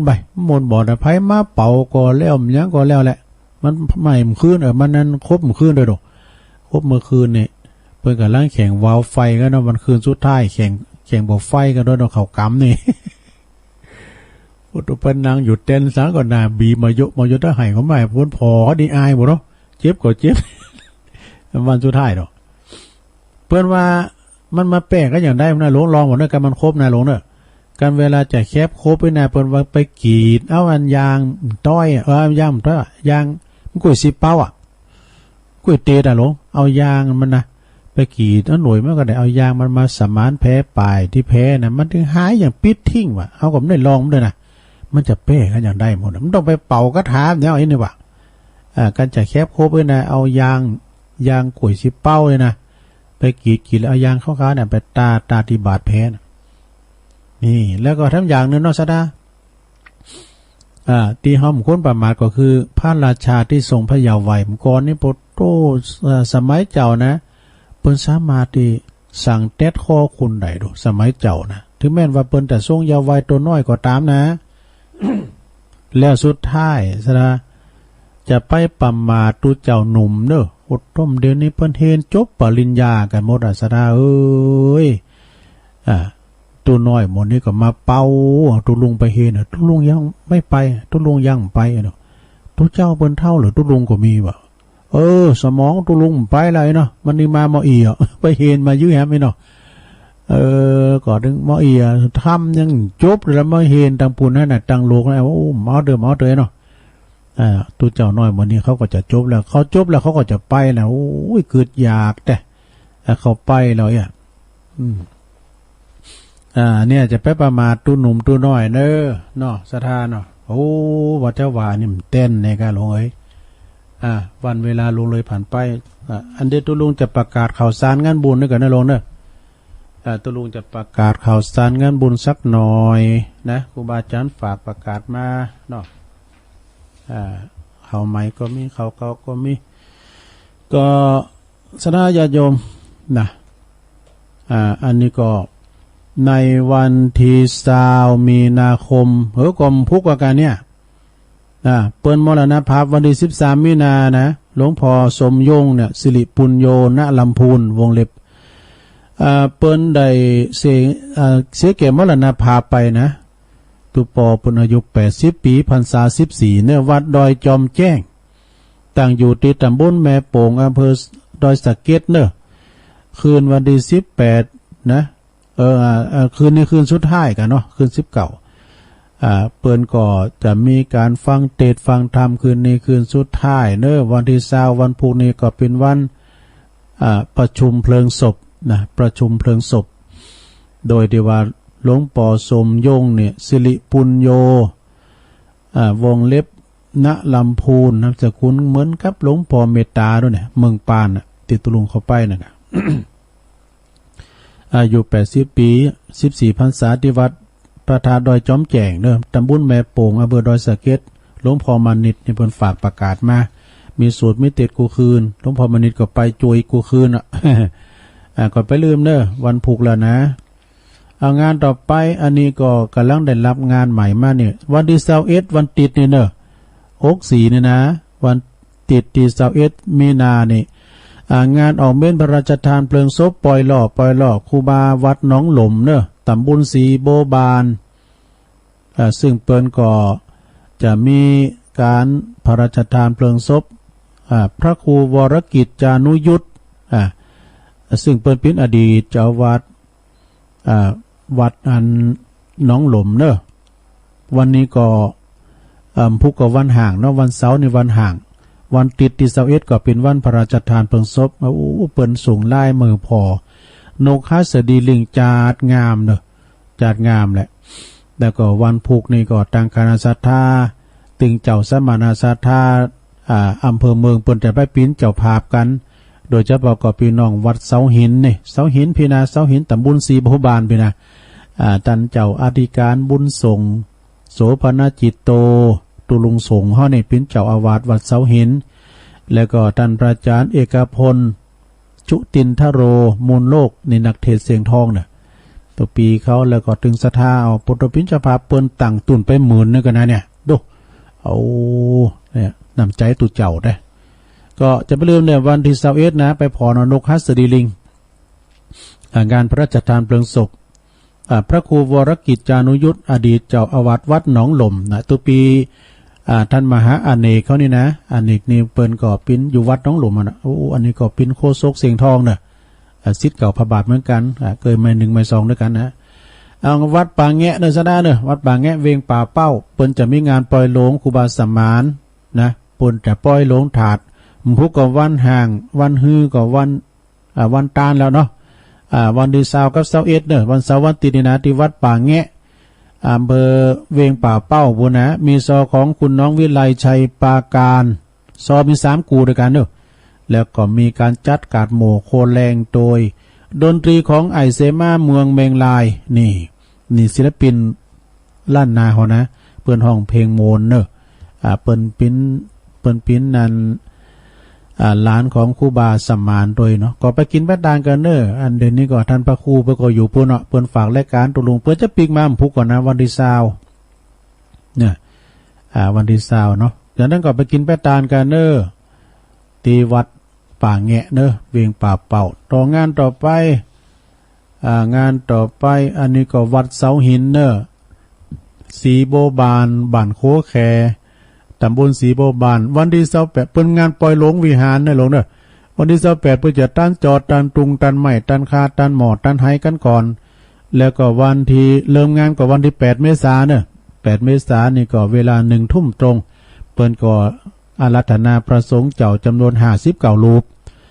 ถวายสิ่งก่อสร้างเนาะแล้วก็เวลาเตงคืนนี่ก็จะโกนเขาติบกันก็วันศุกร์ที่เก่าก็พระสงฆ์ก็เปิ้นจะมาเจริญพระพุทธมนต์เบิกเนตรไขตาพระเจ้าวันที่10เป็นวันเสาร์เมษาเปิ้นก็ศรัทธาบ้านโคแคเสาหินก็จะแห่โคตานเข้าวัดเข้าว่ากันเด้อตุลุงส่งโหยได้ปานป้อนหวังโหตุด้วยละอาจารย์นายบุตรเสียงแหบเด้อเพราะว่าศรัทธาเปิ้นกว้างแล้วก็วันที่11นี่ก็เปิ้นก็จะมีโหตานโหวัดเด้อแห่เข้าไปนะ8 9 10 11เด้อไปปักกันที่วัดเสาหินงานปล่อยหลวงวัดเสาหินโคแคแล้ววันที่10เมษายนนี่ก็ที่วัดสุวรรณวิหารคณะศรัทธาพร้อมกับตั้งท่านพระเจ้าอธิการบดิกาศิวนาถสีโลตุปีบินแล้วเนี่ยเจ้าคณะตำบลนครเจดีย์เปิ้นก็จะมีการทำบุญประเพณีทรงน้ำพระธาตุประจำปีเนอะทรงน้ำพระธาตุเจดีย์แล้วก็ทรงน้ำรูปเหมือนของอาจารย์ท่านพระครูเวลุวันพิทักษ์หรือว่าท่านครูบามหาเขินค่ำอัตตสันโตในวันที่10เมษายนเนอะพระจะรับปิณจภาพสังฆทานชุดละ1,000 บาท25ชุดด้วยกันเนอะผ้าไตรถวายครูบาเขินค่ำก็25ไตร25ชุดชุดละ500 บาทแจ้งความจำนงหมายเนอะว่าก็หันภายในอบตเสน่ห์เนาะชัยกะ เสน่ห์นี่โทษเปิ้นหุมกินหุมตาลเข้าถึงประชาชนเนอะไอเสน่ห์อบตนะแล้วจะมีเปิดตองแข่งแบบโอเพ่นตลอดวันเนอะที่วัดสุวรรณวิหารวันที่10เนอะกว่าพระจะไปเปิดโรงตาลก็ดีน้ำดื่มนะแล้วก็เข้าป้าหันก็เจิญได้ในวันที่21มีนาเหมือนกันเนอะที่อำเภอลี่นะเปิดจะทำบุญปัญญามาวาน50 วันหือกับเมตตาบารมีธรรมหลวงปู่ครูบาพันธ์พรหมเสโนหรือว่าท่านพระครูพินิจสารธรรมอายุเก่า14พรรษา73เนอะวันเสาร์วันติดที่21นี่เปิ้นจะเป็นวันครบ50 วันเนอะเปิ้นจะไปกันหลายท่านพระครูอภิวัฒนวิกรมจะนำทีมไปจอมหยุดเขาก็จะไปหมดแม่จันล้นสายก็ไปกันหลายตุลุมได้ไปนำได้ไปนะตุลุงก็เฝ้าวิทยุด้วยแล้วก็ทุกวันที่23นะหลวงเด้อทุกวันที่23มีนานี่ก็เพิ่นจะโดยเมตตาบารมีธรรมหลวงพ่อพระครูโชติสุวรรณสอนเจ้าอาวาสวัดศาลาพร้อมกับคณะศรัทธาตำบลน้ำแพร่นะห่างดงเพิ่นจะมีการทำบุญอุทิศทักษิณานุปทานกิจอุทิศถวายบุญกุศลไปหาครูบาเจ้าอินตากตะปุญโยพิพิธปุญญาภิราชเนอครูบาเจ้าเฮาก็จะมีการฟังเทศฟังสวดอภิธรรมพระอภิธรรมได้รับเมตตาองค์เทศจากพระบดิกาสิริพงษ์สุมังคละยาโนวัดสลีตุนเหิดหางดุงเนอะนักเทศเสียงทองจะได้มาแสดงธรรมเจ้าภาพนั่นก็คุณแม่จันทราสวนหมากพร้อมได้ลูกหลานแล้วก็คณะศรัทธาวัดศาลากูหอหลังคาเหินเนอะก็ไปกินแปะตานกันนะวันที่23มีนาเนอะแล้วก็ถ้าฟังวันปุ้นเดินพฤษภาปุ้นปีใหม่ปีวานแล้วก่อนเพื่อจะทำบุญครั้งยิ่งใหญ่ครบรอบ2 ปีครบรอบ2 ปีในการมรณภาพของครูบานะ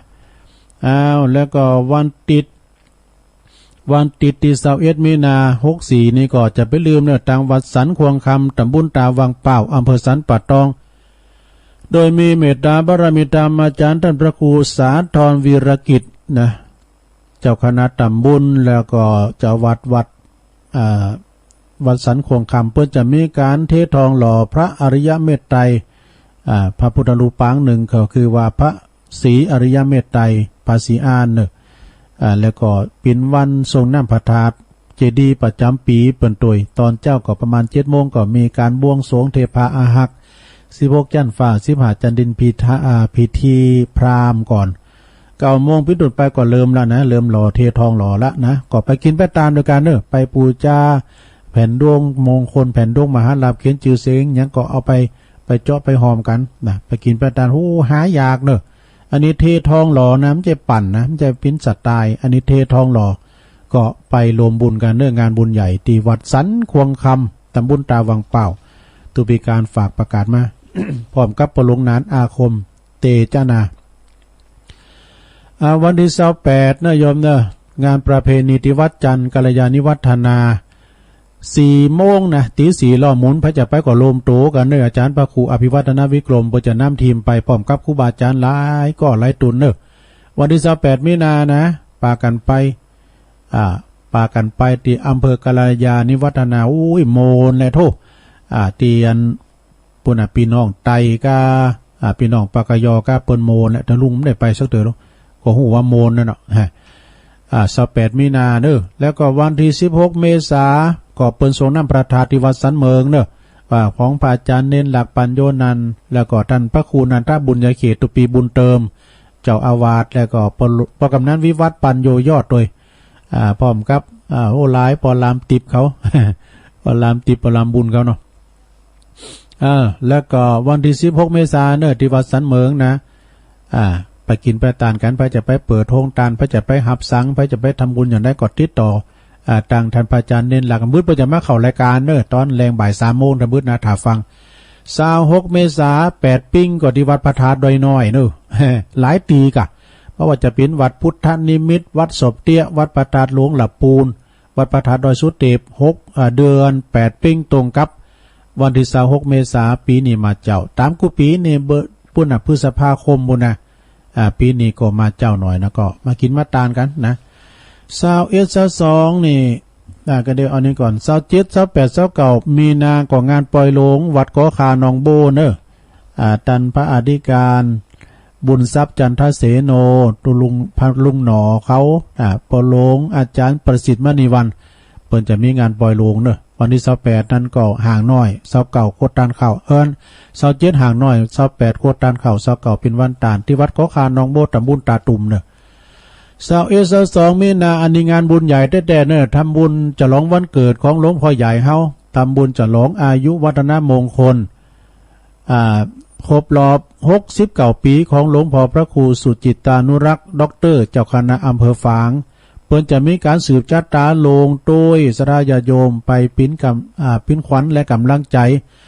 ไปรวมทำบุญกับหลวงพ่อแล้วเขาก็ไปสืบชะตาโดยประสงค์พิธี69รูปด้วยกันเพื่อจะไปหับสังฆทานชุดละ 2,000 บาทหรือว่าจะไปทำบุญตามแต่เจตนาก็ดีไปแสดงมุทิตาจิตไปมอบกระเช่าแบรนด์ก็ดีไปมอบชอดอกไม้ไปมอบชอปัจจัยเปิดปิ้นขวัญและกำลังใจกับหลวงพ่อเปิ้นมีคุณูปการแก่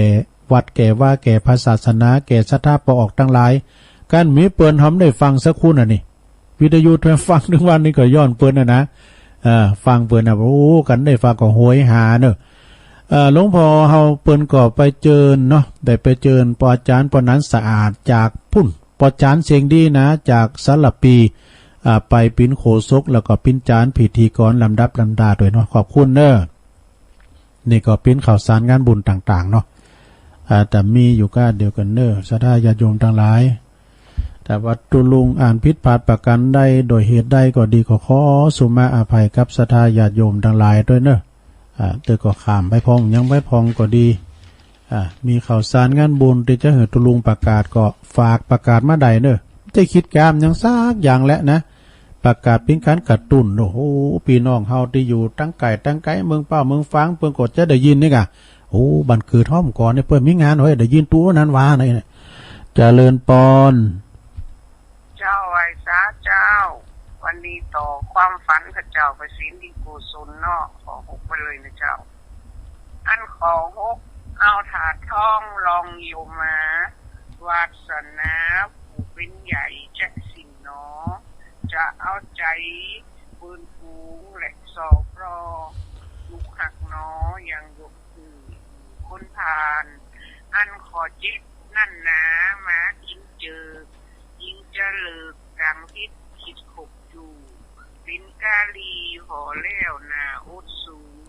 ยิงนี่จู่บอดีมีสีสักลายพอที่เห็นนำติ้มโอ่งยังซักใส่ผู้เป็นใหญ่ลอยเลี้ยวจักส่งเสริมคนตั้งร้ายไปประจบไปต่อเติมศาสนาจะสื่ออย่างใดเก่าสะน้ำตั้งลงน้ำจะใสเตลงไปตั้งกลางน้ำจะขุ่นใจอำนาจข่มเหงผู้มีคุณคนใจบุญอยู่ว่าใดต้องไกลกาพอสิบนั่นหูเข่าเป็นสามอย่างพ้นจะห่างฝากฟ้าหน้าตกใจตกบ่อตรงสามหรือดูตัวโตไปคนเนื้อใจตัวอยู่ในศีลธรรมพอสิบเอ็ดคนนำเอาเก่นจันเอาเป็นเลขเทาวันดีมันเนาเลิกนายกคนดีก็บ่เอาเด็กไปเมาตีคนเจ็กเลขคะแนนเจ้ากำยองวันละกำนะเจ้าวันนี้กำว่าหม่อนซอกซอกนะเจ้าภาษาไทยแปลว่าหมุนหมองแคมกำหนึ่งเจ้าพัดตะเวนะเจ้าภาษาไทยแปลว่าหมุนเจ้าไว้สาเจ้าสาธุกำว่าอย่างย้ายนี่เหรอ อย่างย้ายนี่แปลว่าอย่างแม่น้อยอย่างย้ายเด้อตุลุงอย่างย้ายไปปิดพัดลมกันเร็วเนี่ยเจริญปอนต้องหาเจ้าลุงแม่พลอยเนาะเจ้าตังกอยเนอะเจ้าได้ยินเหรอเจ้าได้ยินกะเอาไก่ไม้ให้หน่อยใหญ่ถอยสีถ้อยฟังเจ้าแล้วเนาะเจ้าฟังเจ้าชัดเจนดีเจาะเลือดยินดีเนอะแม่พลอยสาธุบุญรักษาเจริญปอนติดแล้วไว้สาครับน้องเบลครับผมตื่นตั้งแต่ตีหนึ่งโอ้สายนี่มาตีไปแล้วสายนี่มาตีเจริญปอนเจ้าตอบทันดีเลยเนาะอย่างย้ายภาษาไทยแปลว่าขยิงนะเจ้าแม่น้อยตอบทันทีเลยวะตอบปัญหาขยิงวะขอบคุณแม่น้อยเด้อเจริญปอนจากไร่จากเจ้าทุลุงแม่เสียท่อนะเจ้าชัดเจนดีเนาะเจ้าเลยเนอะเจ้าขอบคุณเนอะเพลงม่วนขนาดแบบนี้กันเพลงถึงมนถึงวันแดมผู้กดโซหามาแถมพ้องก่อนเล็กร้องเอาลูกกุ้งอย่างพ้องอาโตนะน้ำตาล่วงหลังพวงมาลัยมันถึงมีสัปปะเลยสาธุเจ้าเพลงโมนนี่ก็ต้องยกให้แม่น้อยเนอะแม่น้อยแซ่พันเนี่ยเป็นส่งแม่เจ้าทุลุงแม่อุ้ยอินนะแม่อุ้ยอินอยู่เสมอไงแต่ฟังทุลุงเสียงชัดในวันนี้นะสัตย์เตียนเลยเนาะอากาศน่าจะดีเนาะแม่อุ้ยอินแม่สาบเสมิงเนาะจ้าแม่อุ้ยก็เป็นหรือนะอายุ80แล้วนะทุลุงดีกะอายุ80 ปีแล้วอีกเจ้าคนอื่นนี่มันกันสมู2-3คนนี่กันเรื่องทำเนอะมันเราคนอื่นเราไปเรื่องที่เจ้าขึ้นนี่เตะมนขึ้นนั่นขึ้นตั้งแต่จันถึง10คนน่ะต้นโมนเนี่ยตุลุงแล้วเป็นมดเนอะขอบคุณนะลุงเนอะจ้าไว้ซาเจ้าขอบคุณแม่อุ้ยอินแม่สาบเสมอแต่ขึ้นแล้วในตุลุงต่อสัญญาณไปตีวัดมอนจอมผอบ่ได้แต่เอาไหนก็ได้ดื่มได้แต่ท่านพระครูก็โทรมาตุลุงย้ำเอาออกมันบ่ได้เปิ้นเปิดสัญญาณมาเฮ้ยวัดมอนจอมผอนะพระครูหลวงพ่อพระครูนิวิตศิลสังวรก็ต้องขอสุมาด้วยนะเขาเรียกเทปใสเจริญปอนเจริญปอนโหลแม่อยู่ไหนสีเพื่อนๆล่ะเจ้าแม่สีด้วยนะแม่สีปัญโย เจ้า ปุ่น ก็ลุงโอ้ธรรมะวันนี้นะปากคนเฮานี่นะมันถึงสมปากบดีก็มีปากดีก็มีนะตุลุงเนาะมันจะมีหมดอ่ะโอ้สมใจแท้ๆธรรมะวันนี้นะเจ้าแต่กันเนาะปากคุณเฮานี่มาถึงอ่านดูปากให้ปากดีท้องก่อนบางคนว่าเจ้าเนาะโอ้นี่นายโทษหาทุกเจ้าเมาหาทุกเจ้าแต่พอเมาก็เมาหาสิ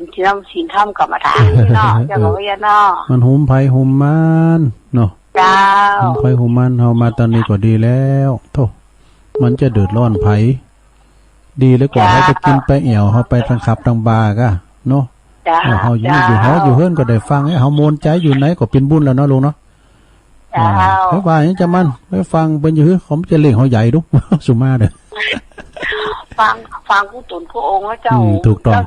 เรื่องผมตู้ผมเจ้านี่นะเจ้าผมทำงานนี่นะเจ้าว่าแล้วจะขับตัวเนาะแม่น่ะว่าเฮ้ยจังเปิ้นเนาะสาธุแม่ศรีปัญโยบอกฮู้ว่าปิ้นหยังกับอาจารย์เกษมปัญโยเนอะนามสกุลเดียวกันนั่นแหละเป็นสายเคยญาติกันนะอาจารย์เกษมปัญโยจากห้วยปันจอยเจริญปอนไว้สาเจ้าหลวงโอนนะเจ้าโอ้หลวงโอนก็ฟังกันเจ้าละนี่ก็ฟังเพลงแล้วม่วนดีฟังเพลงติลังกาไหนจะเอาแล้ว2 โมงครึ่งเอาละจะเปิดจับ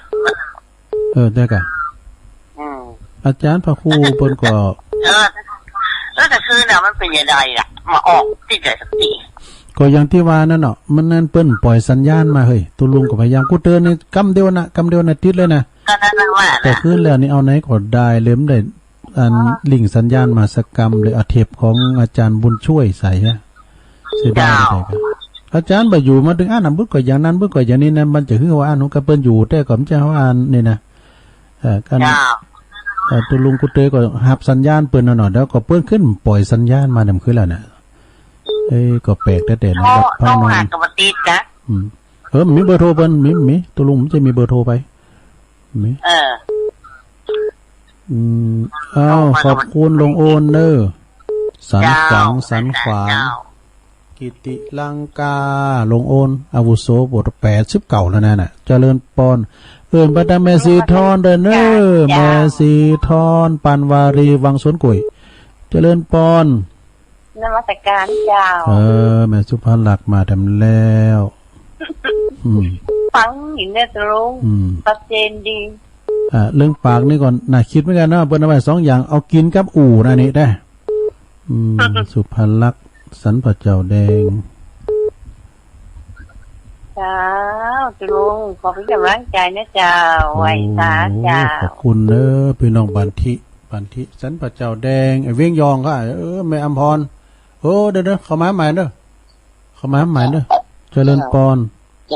เจ้าไว้สาเจ้าตุลุงตั้งได้จ้าแม่เจ้าเวียงเก่าเจ้าก็คือนี่เป็นวัดทางต่ำเจ้าไปใจวัดตุลุงดอยเจ้าวัดทางต่ำนั่นก็นิวิศิลาสังวรคือว่าทางต่ำนี่นะต้องเข้าใจว่าสถานีเปิ้นอยู่ที่วัดอันตุลุงดอยหั่นนะเจ้าแม่นแล้วจ้ะแต่ว่าคุณแต่ที่ตุนเตียดนี่เปิ้นอยู่วัดทางต่ำบุ่นตุลุงเจ้าใช่ตุลุงต่ำแม่มาริวันนะแม่กันธนีเจ้าแม่กันธนีเนาะเจ้าที่ตามตลอดในเจ้าทุกตนทุกองค์เจ้ากำลังใจตุลุงในเจ้าขอบคุณเด้อแม่เด้อสาธุไว้สาเจ้า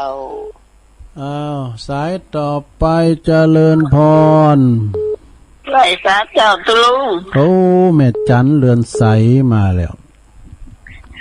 สมัยเดียวมันหูติดตาติดเข่าติดน้ำติดนะปากก็ติดตัวเรื่องปากอะไรดีกว่าเป็นสีแก่ปากดีกว่าคนลูกนี้ชดๆไอ้เด็กแม่น่ะแต่กะจะตุกจะพันจะสบายก็อยู่ที่ปากเนาะปากได้เงินได้ทองก็มีเนี่ยปากเสียเงินเสียทองก็มีเนี่ยนะแต่กะจะให้จะดีจนได้ฟังจนคนหนีก็มีนะปากกระโถนปากก๊อกหมากปากตลาดมีหมดด้วยปากตะไก่เนี่ยนะได้เปิ้นนึงวาหั่น หมู่กาลเทศะอ่ะจังเลยตีอูมันถูกกาละเทศะนะแมนแต่มันนั้นยังไปงานเปิดแต่งงานแล้วไปให้หรอกไปอู่เมียพี่เบาแต่งานนั้นข้างที่ตื้อแล้วที่จะกำลังมาแต่งนะโหคนที่กี่จะได้เลยอันนี้ปากผ้าจนได้ไงเนาะดิมดิเดือดสีแต่พิษปากเนอะออกว่างกันเลยนะไงฉันพอกับไปในงานศพเนี่ยไข่โหค้าใหญ่ก็ไปงานเปิดแต่งงานในวันหายงงมันถูกกาลาเทศะสักเกตดีเด้อตูรู้โอ้ขอบคุณแม่จันหนักๆเด้อเรือนใสเวงตาการในกองเสบียงอันยิ่งใหญ่กองทัพนั้นเดินด้วยท้องเอาไว้สาครับครับขอบคุณเนอะยังแย่แล้วยังฮะยังแย่แล้วยังที่มันน้อยสิเกี้ยไม่น้อยว่ายังแย่เนี่ยอันแต่ว่าขยิงงองวรกรรมว่าผมจำหรอกแม่ที่อู้ตะกี้นี่พูดดีเป็นสีแก่ปากถ้าอู้รังนักสากจะฟาดหัวว่ะสากแก่โคกเลยนะไหว้สาตุลุงเนี่ยจะคืนมาถือเกือบจังอ่ะโอ้ทุกเจ้าทุนายกันหนอศพทุกเจ้ากับทุกเจ้านักจักคืนนี้ท่านมหาวัฒนาเป็นมาเป็นองค์เศษจะดีหรอท่านองค์ส่วนอันนี้ก็วัดหัวขวงในเวียงผมพูดพูดถึงคืนคณะสงฆ์และสเกตก็จะได้รวบรวมตีหลวงพ่อสมยงที่ตั้งศพบำเพ็ญกุศลนี่นะผมลืมมันพูดวันที่เช้าหรือวันเสาร์เราต้องรู้เนาะแม่ในการพูดวันที่เช้าเขาบอกว่าวันติดตัดวันศีลพูดเรื่องเจ็ดค่ำดูกันเลยเนาะวันติดนี่เจ้าวันศีลก็ฮะวันติดแต่วันศีลนะวันพูดนี่มันเจ็ดค่ำอยู่เนาะล่ะครับตาลายกำลังเส้นสมองตีบเลยก้าเนี่ยจะจำลืมด้วยขอบคุณเนอะวันนี้ก็ยังไงที่เขาเหมือนได้ไปวันที่เราแล้วกันครับผมอนุโมทนาไปก่อนเนาะครับได้ครับแล้ววันหลังถ้าผมร้องไปผมจะไปจะไปหาตรุงเขาไปด้วยกันมารู้เนาะไปไหนนะหรือเขาไปที่วัดพระบาทห้วยต้มนะกันผมได้ไปในวันได้เฝ้าเสาเหมือนกันอ่ะก็เสาร์ที่เสาร์ที่เท้าปลูกมาซื้อเนี่ยมากันมากันเจอไปวางไปลองไปหาตุลุงเนาะลองไปหาอาจารย์มันยงหัวหลวดเราตุลุงหลวดเขาไปพระบาทห้วยต้มบนนั้นเนาะโมนกับโอ้ยได้ขี่รถใหม่แล้วนะโมนผมไปจะหลายปีแล้วมันได้ไปอ่ะอันนี้ก็จวนกันไปมาลุนก็ได้นะตุลุงเนาะกับเพราะใส่น้ำมันเติมของเติมก็ได้ตุลุงก็ได้พอเขาก้างผมก็ได้เฝ้าวัดเฝ้าวาน่ะ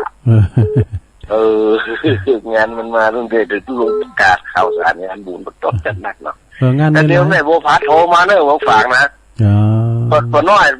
ก็เจอปฏิยูอันเนี่ยปน้อยบุญปันอ่ะปน้อยชานที่อยู่เนี่ยที่อยู่อันนั้นสวนนี่หานะปน้อยชานโทรหากันหากันแล้วตันกับท้องเคลียงวันเนอะแม่โบพัดปน้อยปน้อยสวนนี่หานี่นะแม่โบพัดน้องบัวกาหมองฝางว่ากันเนาะขอบคุณนะทุกลุงเนอะที่รับสายครับสาธุหลวงพ่อมานิดพิชิตสังฆทาอันหอมบุญถาวโรเจริญปอนไปสาธุลุงมาแล้วพ่อบุญตันป่าไล่ฟังถึงวันทุลุงกดเขาอยากว่าเขาจะได้เข้าวันนี้ลูกให้เป็นนักฟังอยู่ตลอดพยายามต้องใจความเปลี่ยนมาถึงติดเนาะที่แม่วันนั้นน่ะบ่โพสต์เมื่อปีแล้วมาติดปีนี้นะที่มันโทรเข้าครูบาอาจารย์ฟังเพื่อก็ม่วนนะฟังเพื่อก็ม่วนเหมือนกันนะฟังเพื่อโทรนะแม่น่ะคนนั้นตั้งเมืองฟ้าโทรกันมาตั้งตั้งปอหน่อยบุญปันเขาก้ามาเจอขอบคุณปอเลี้ยงบุญตันอาจารย์โอนปอครูโอนมาห้องปอเลี้ยงตุลุงปอเลี้ยงบุญตัน3 ยอดเจริญปอนฮัลโหลที่แล้วแม่หยังก็แม่บัวคำเมืองฝางเจ้าโอ้แม่บัวคำอยู่เมืองฝางเมืองฝางบ้านใดมันแม่งอนขี้เล็กกันโอ้แม่งอนเนาะเจ้าแม่งอนขี้เล็กตำบลแม่งอนบ้านมอนะได้โทรมาตันเปิ้ลนะแม่น่ะ เตือนแล้วเนาะลืมไปแล้วเนาะตุลุงเนาะลืมแล้วแม่โบคำแม่งอนขี้เล็กนี่นะมันก็โทรมามันโทรมากะฟังทุกวันน่ะฟังทุกวันแต่มันได้โทรดีกะเพิ่งฟังมาทำแล้วดีกะแม่งอนขี้เล็กแม่งอนนี่อยู่ฟังแล้วแม่เนาะแม่งอนเข้าไม่คาไงตาพี่น้องตั้งแม่อายปุ้นแฮมบ้านใครนอกใครในเขาปุ้นปอเล่งนั่นลงเขาไม่อำพรตั้งห่างต่ำมุก็ดีหน้าคำลำดับไปเด้อเนาะโทรกันมาเน้อโรงงานโดยคอมเนี่ยมีตำงานโรงงานโดยคอมเนี่ยนะตุลุมเคยไปสักเตือนในโดยคำโดยคอมของโครงการหลวงนะครับยินดีแม่โบคำหลายๆเน้อแม่งอนขี้เล็กฟังสา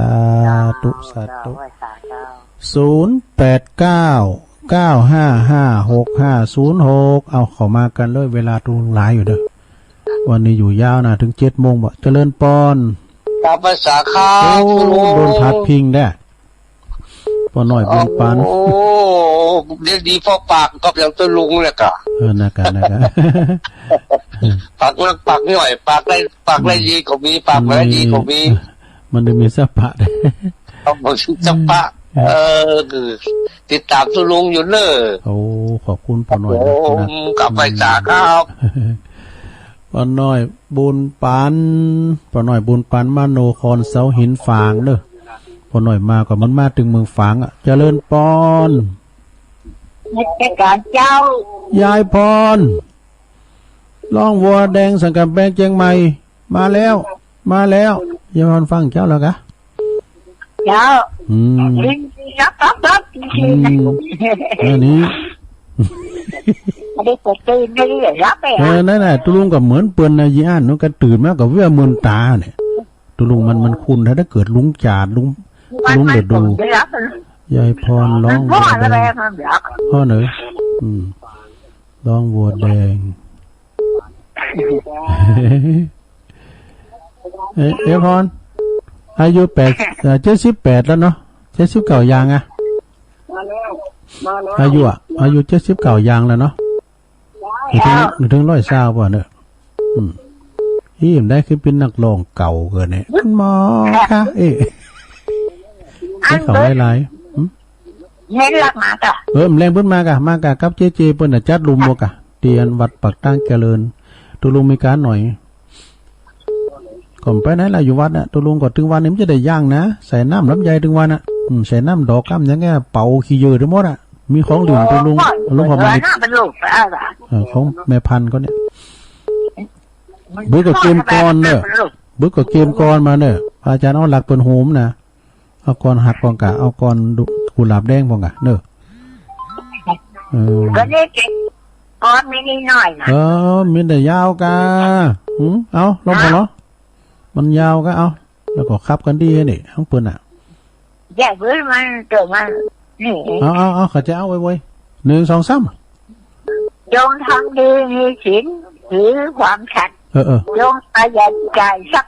นักเทินทีอีกอ่ะจงเชื่อฟังมาบิดามารดาผู้ใหญ่แต่โดยดีจงมากมีกตัญญูรู้คุณนั่นเองความเพราะบ้านหนูทำบุญช่วยบ้านแค่สวยเพราะวัดเสริมเพิ่มราศีวัดหาชุกบ้านเก่าเดินตามยามวิธีบ้านจังดีวัดกระเด็นเป็นมงคลหมดเลยแผ่นดินทำใจให้รู้ทุกแผ่นดินทุกนำพาสุขไม่ชุกเข็นแผ่นดินเฮ็ดมีความเด็กคือร่วมเย็นเพราะว่าเป็นแผ่นดินไทยไม่ไร้ธรรมจบวัดของเราโดยเห็นเอาจัดสร้างวัดจะล้างถึงเราดีหัวหินหนีปีจุดีวัดกับบ้านต่างร่มเย็นกันสามัคคีวัดจะดีเป็นสง่าค ผู้สาเอ้ย สาธุมนเนอไปโจดหลังกันแป้งอ่ะเนาะเหมาะแต่บุญเอามาดำเริ่มแรงเพื่อนนะอาจารย์น้องหลักคนโหมสาธุยินดีส่งกระแสเสียงไปตังเวียงเป่าแม่จิรพันธ์โมป้อเขาโดยเนอปอบุญเย็นเขาเนาะแม่สีดาเขาหลายกะเจริญปอนเจ้าแกมาสาเจ้าตุลุงพระสุเกียวเด้อเตี้ยศิลปรนะเจ้าติดตามตุลุงแล้วเมื่อละเจ้าแล้วเจ้าเด้อยายพรมาแล้วแต่ยายพรก็อ่านกรเก่งนะยายพรพ่อบัวแดงเจ้าติดตามตุลุงอยู่นะเจ้าเด้อขอบคุณเด้อขอบคุณแม่สุเกียวศิลปรตัวเจ้ากายไปตามปุ่นนะวิทยุสมัครเล่น BC ดอยหลังถ้ำนะนิกรชายน้อย601 055 ป2เจริญปอนจานวัสการเจ้าตุลุงเจ้าโยมพิสมัยรู้เนี่ยเจ้าวันนี้ขึ้นลูกเจ้าได้ฮะวันนี้ลูกเจ้าเนาะนี่ลูกเจ้าดีกะยายพรดีนะเจ้ายายพรปนโทรมาฝากกันก่อนนี่ก็อ่านก้อนเก่งกันนะโทรก็79แล้วนี่แกแล้วแม่ต้องไปปีพี่พรนั่นก็น้องชื่ออะไร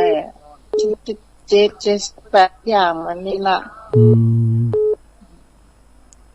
แม่ต้องออกแข็งแรงอยู่นะ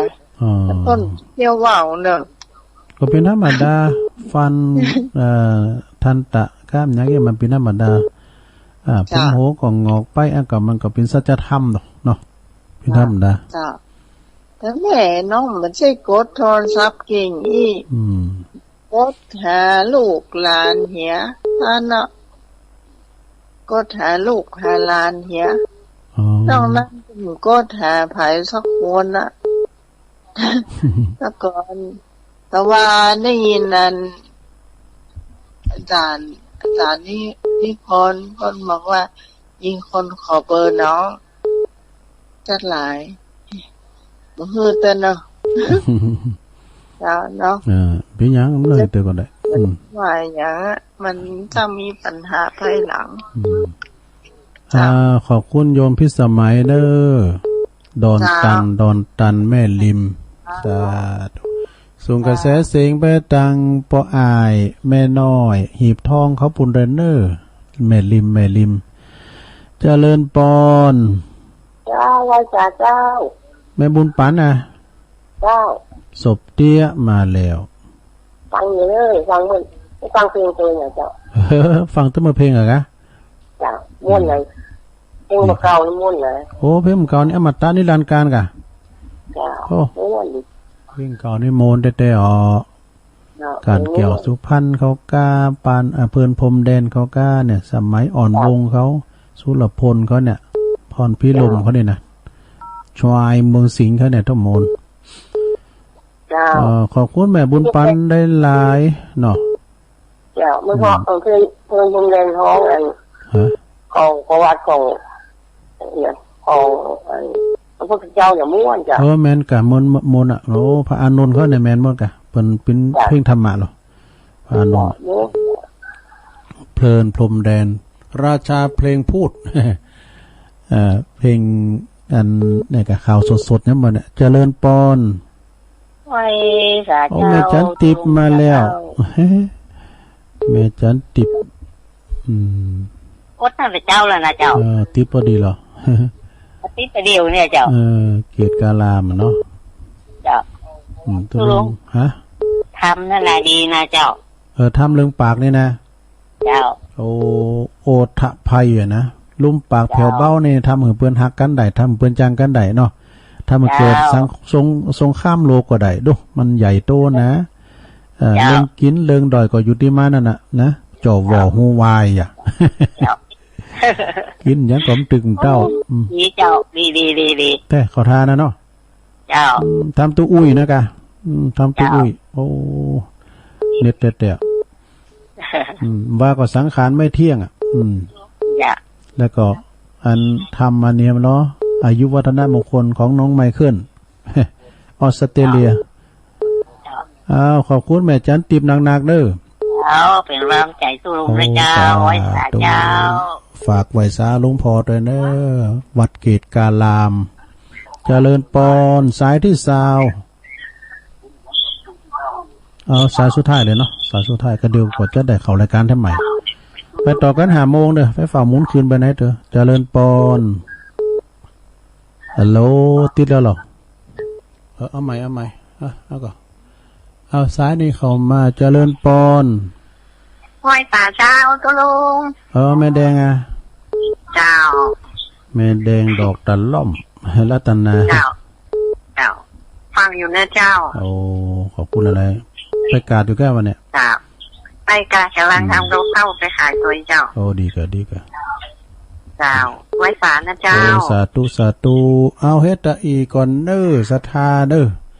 เอาว่าบางรายการบางสถานีเพิ่นก็จะเต็ดสายไปละนะแล้วก็เดี๋ยวมาต่อกัน6 โมงค่ำๆเนาะ5 โมงทวนสายก่อนสายที่1ยายน้อยกาดนัดสายที่2แม่พลอยจากสีถ้อยฝางสายที่3น้องเบี้ยวนักข่าวสายที่4ก็แม่น้อยมาตอบปัญหาเรื่องอย่างย้ายไปว่าใครยิงวะ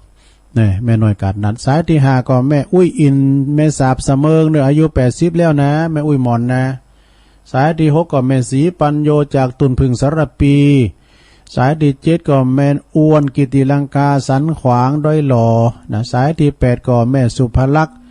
สันพระเจ้าแดงบันทิสายที่9ก็แม่กันธนีเวียงป่าเป่าเน้อแม่กันธนีสายที่10ก็แม่จันเรือนใสเวียงท่าการเนี่ยสันปัดตองเน้อสายที่11ก็หลวงพ่อมานิษฐาวโรสำนักสงฆ์หอมบุญป่าแม่แดงดอยสะเก็ดสายที่12ก็พ่อเลี้ยงบุญตันป่าไร่เจดีย์ซ้ำยอดเน้อสายที่13แม่บัวคำแม่งอนขีดเล็กฝางเน้อสายที่14ก็ปน้อยบุญปั่นมโนครเสาหินฝางสายที่15ยายพรล่องวัวแดงสันกำแพงเชียงใหม่สายที่16ก็แม่สุแก้วศรีลาพรตัวแทนพี่น้องสาลิติสายที่17โยมพิสมัยดอนตันจากแม่ริมโยมดีเจสายที่18ก็แม่บุญปันศพเตี้ยจอมตองสายที่19ก็แม่จันติบเกตการามสายสุดท้ายสายที่20แม่แดงรัตนาดอกตาล่อมในเมืองเชียงใหม่นะขอบคุณกูเสงกูสายชนนี้เฮาก็จะพักเบรกกันนำกั้มนะก็เดี๋ยวก็มาปักกันในรายการเสียงธรรมแสงอรุณนะเสียงธรรมแสงอรุณซึ่งจะเด็ดแดนอาจารย์พระครูอภิวัฒนวิกรมแถมวันหนึ่งเนาะตอนนี้ก็นำรายการจากล่าชงนี้ไปก่อนเน้ออยู่ดีมีสุขเบิ่งการจุปู่จุคนเน้ออายุวันโนสุขังปะลาง